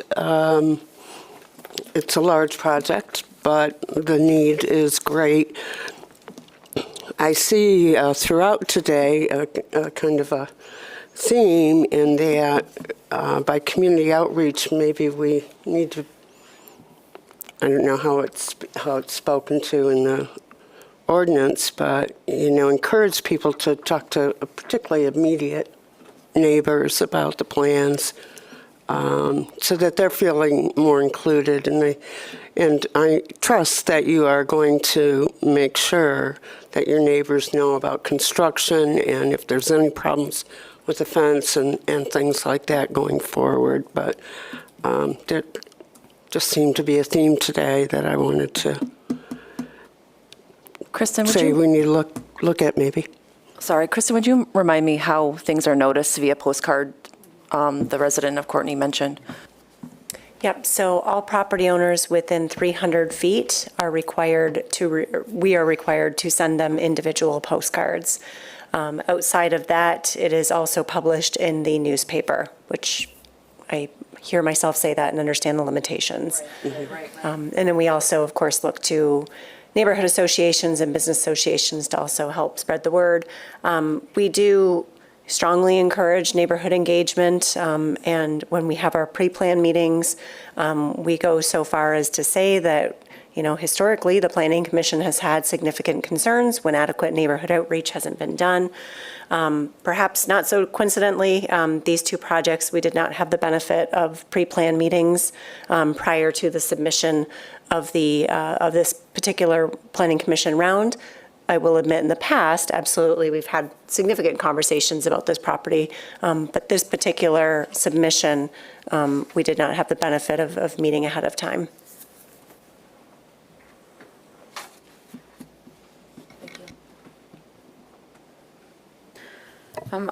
I'm in support of the project. I too would encourage the applicant to continue dialogue with the neighborhood and especially the neighbors directly adjacent to the property.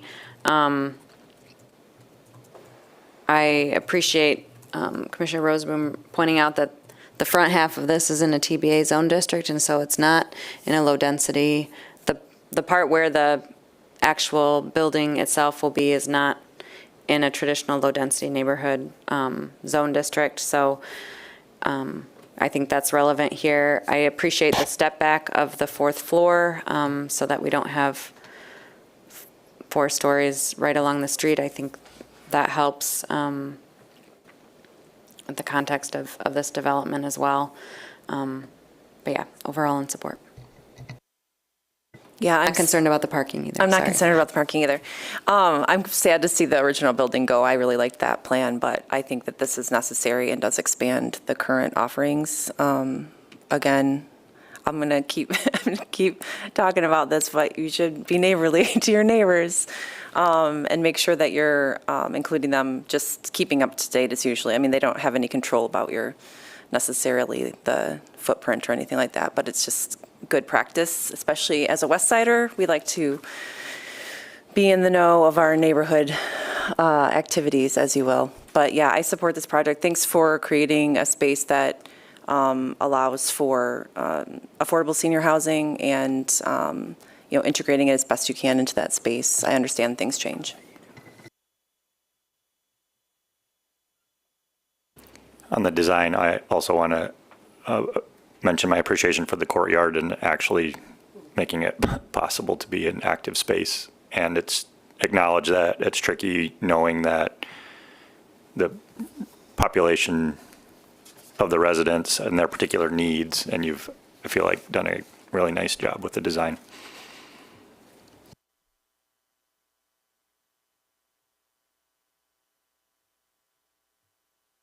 Any other thoughts? Yeah, the courtyard space is really nice to see more green space. I feel like with a lot of these projects, there's not much communal space. I echo the same sentiment that I'm concerned with the lack of just going out and talking to your neighbors. I don't understand why there's not more of that going on with them being so close by. And it's a big concern of mine with the size of some of these projects that are going in. People are making investments in personal houses, and we could be impacting, the foundation and their overall investment. I'm in support of this, but it's just the concern as far as the lack of connecting with the neighbors is really concerning to me.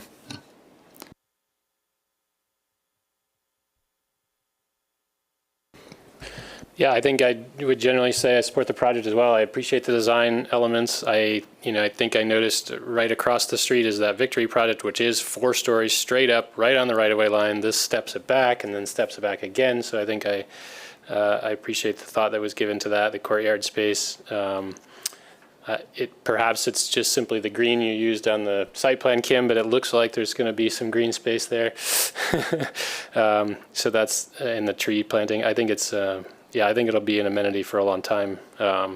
Would echo the comments on neighbors, and of course, anytime you build a significant structure like this within 15 feet of somebody else's property, it's a balancing act, but one that can be achieved for sure. So yeah, I'm in support.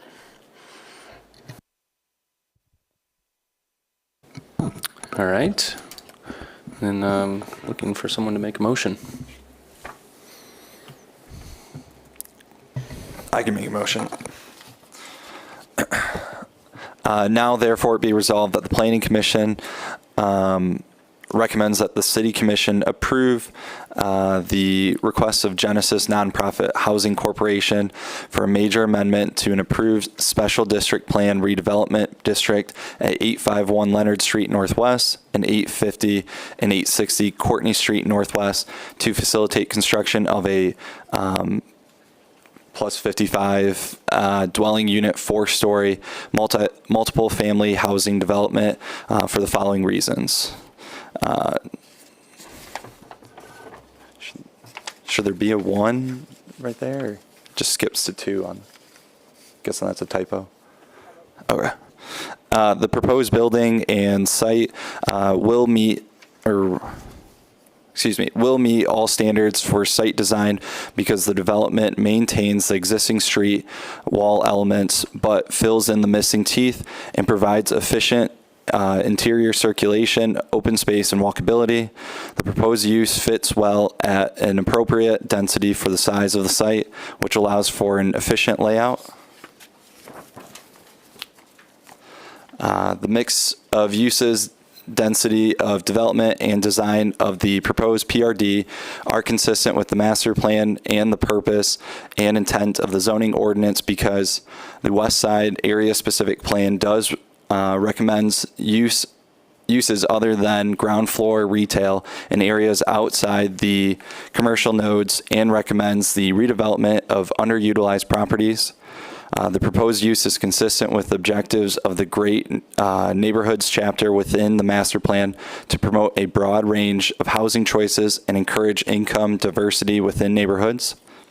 The proposed PRD will ensure efficient development on the property and will result in a logical and orderly development pattern in the neighborhood because the proposed PRD will provide flexibility in the setback and RBL requirements to allow a logical redevelopment of this irregularly shaped site.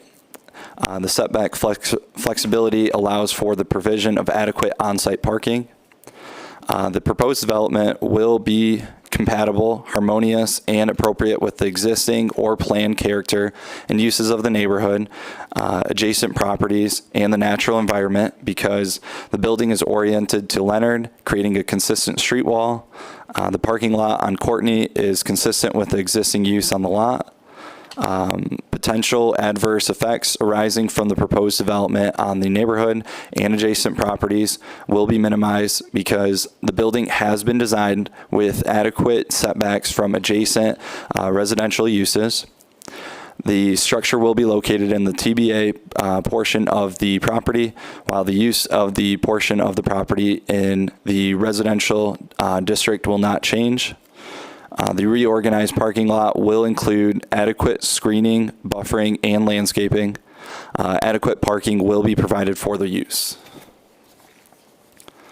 The proposed development will not be detrimental, hazardous, or disturbing to existing or future adjacent uses or to the public welfare by reason of excessive traffic or noise because traffic is not anticipated to be significant given the nature of the development. The surface parking lot will be visually screened from the residential neighbors. The project is intended to house seniors.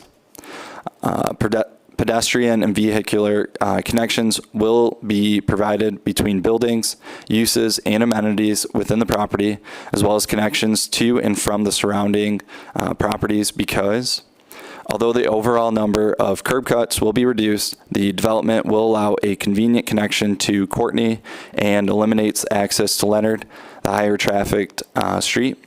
The building will be appropriately sited relative to Leonard and will facilitate access to transit and businesses. The proposed development will retain as many natural features of the landscape as practical because the site has been disturbed over the years and little is left of its original features. The additional green space will soften the site significantly from its current state. Adequate public or private infrastructures and services already exist or will be provided at no additional public cost and will safeguard the health, safety, and general welfare of the public because the subject property is located in close proximity to public transit and major streets and is currently served with public utilities. The proposed development will not be detrimental to the financial stability and economic welfare of the city because new housing units and residents will provide vitality to this part of the corridor.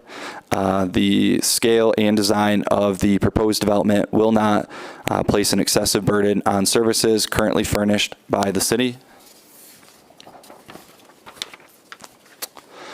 Wherever practicable, the proposed development will provide amenities including but not limited to park and recreational facilities, urban open space, and non-vehicular connections that serve a public purpose. Common recreational areas are provided. Be it further resolved that the following conditions of approval shall apply to this project.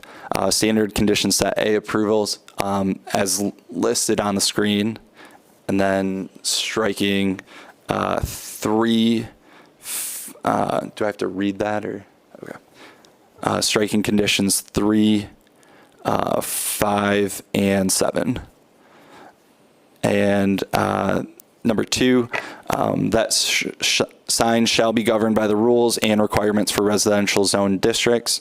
Number 3, that this approval shall take effect as required by the City Commission approval in accordance with Section 5.12.12.g of the zoning ordinance. Support. All right, we have a motion and support. Any discussion? Did you have something you wanted to contribute?